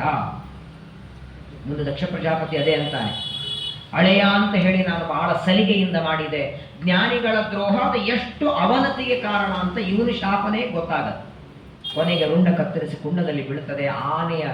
ಆಡಿನ ರುಂಡ ತಂದು ಹಚ್ಚುತ್ತಾರೆ. ಎಂದೆಂದಿಗೂ ಜ್ಞಾನಿಗಳ ದೊಡ್ಡವರ ದ್ರೋಹ, ನಿಂದೆ, ಅವರನ್ನ ಬೈಯುವ ದುರ್ಬುದ್ಧಿ ಎಂದಿಗೂ ನಮಗೆ ಬರದೇ ಇರೋ ಹಾಗೆ ರುದ್ರದೇವರು ಅನುಗ್ರಹವನ್ನು ಮಾಡಲಿ ಅಂತ ಮನೋನಿಯಾಮಕ ರುದ್ರದೇವರಲ್ಲಿ ಪ್ರಾರ್ಥನೆ ಮಾಡಿ ನಾಳೆಯ ದಿನ ಸತೀದೇವಿಯ ದೇಹತ್ಯಾಗವಾಗುತ್ತೆ. ಅನಂತರದಲ್ಲಿ ಮತ್ತೆ ಉತ್ತಾನಪಾದನ ಕಥೆ, ಧ್ರುವರಾಜರ ಕಥೆ, ಅತ್ಯಂತ ಮಹತ್ವದ ವಿಷಯಗಳು ಚತುರ್ಥ ಸ್ಕಂದದಲ್ಲಿ ನಾವು ತಿಳಿತೇವೆ. ಮತ್ತೆ ನಾಳೆಯಿಂದ ಶ್ರವಣ ಮಾಡೋಣ. ಭಾರತೀಯ ರಮಣಕ್ಕೆ ಪ್ರಾಣಾಂತರ್ಗತ ಶ್ರೀಕೃಷ್ಣ.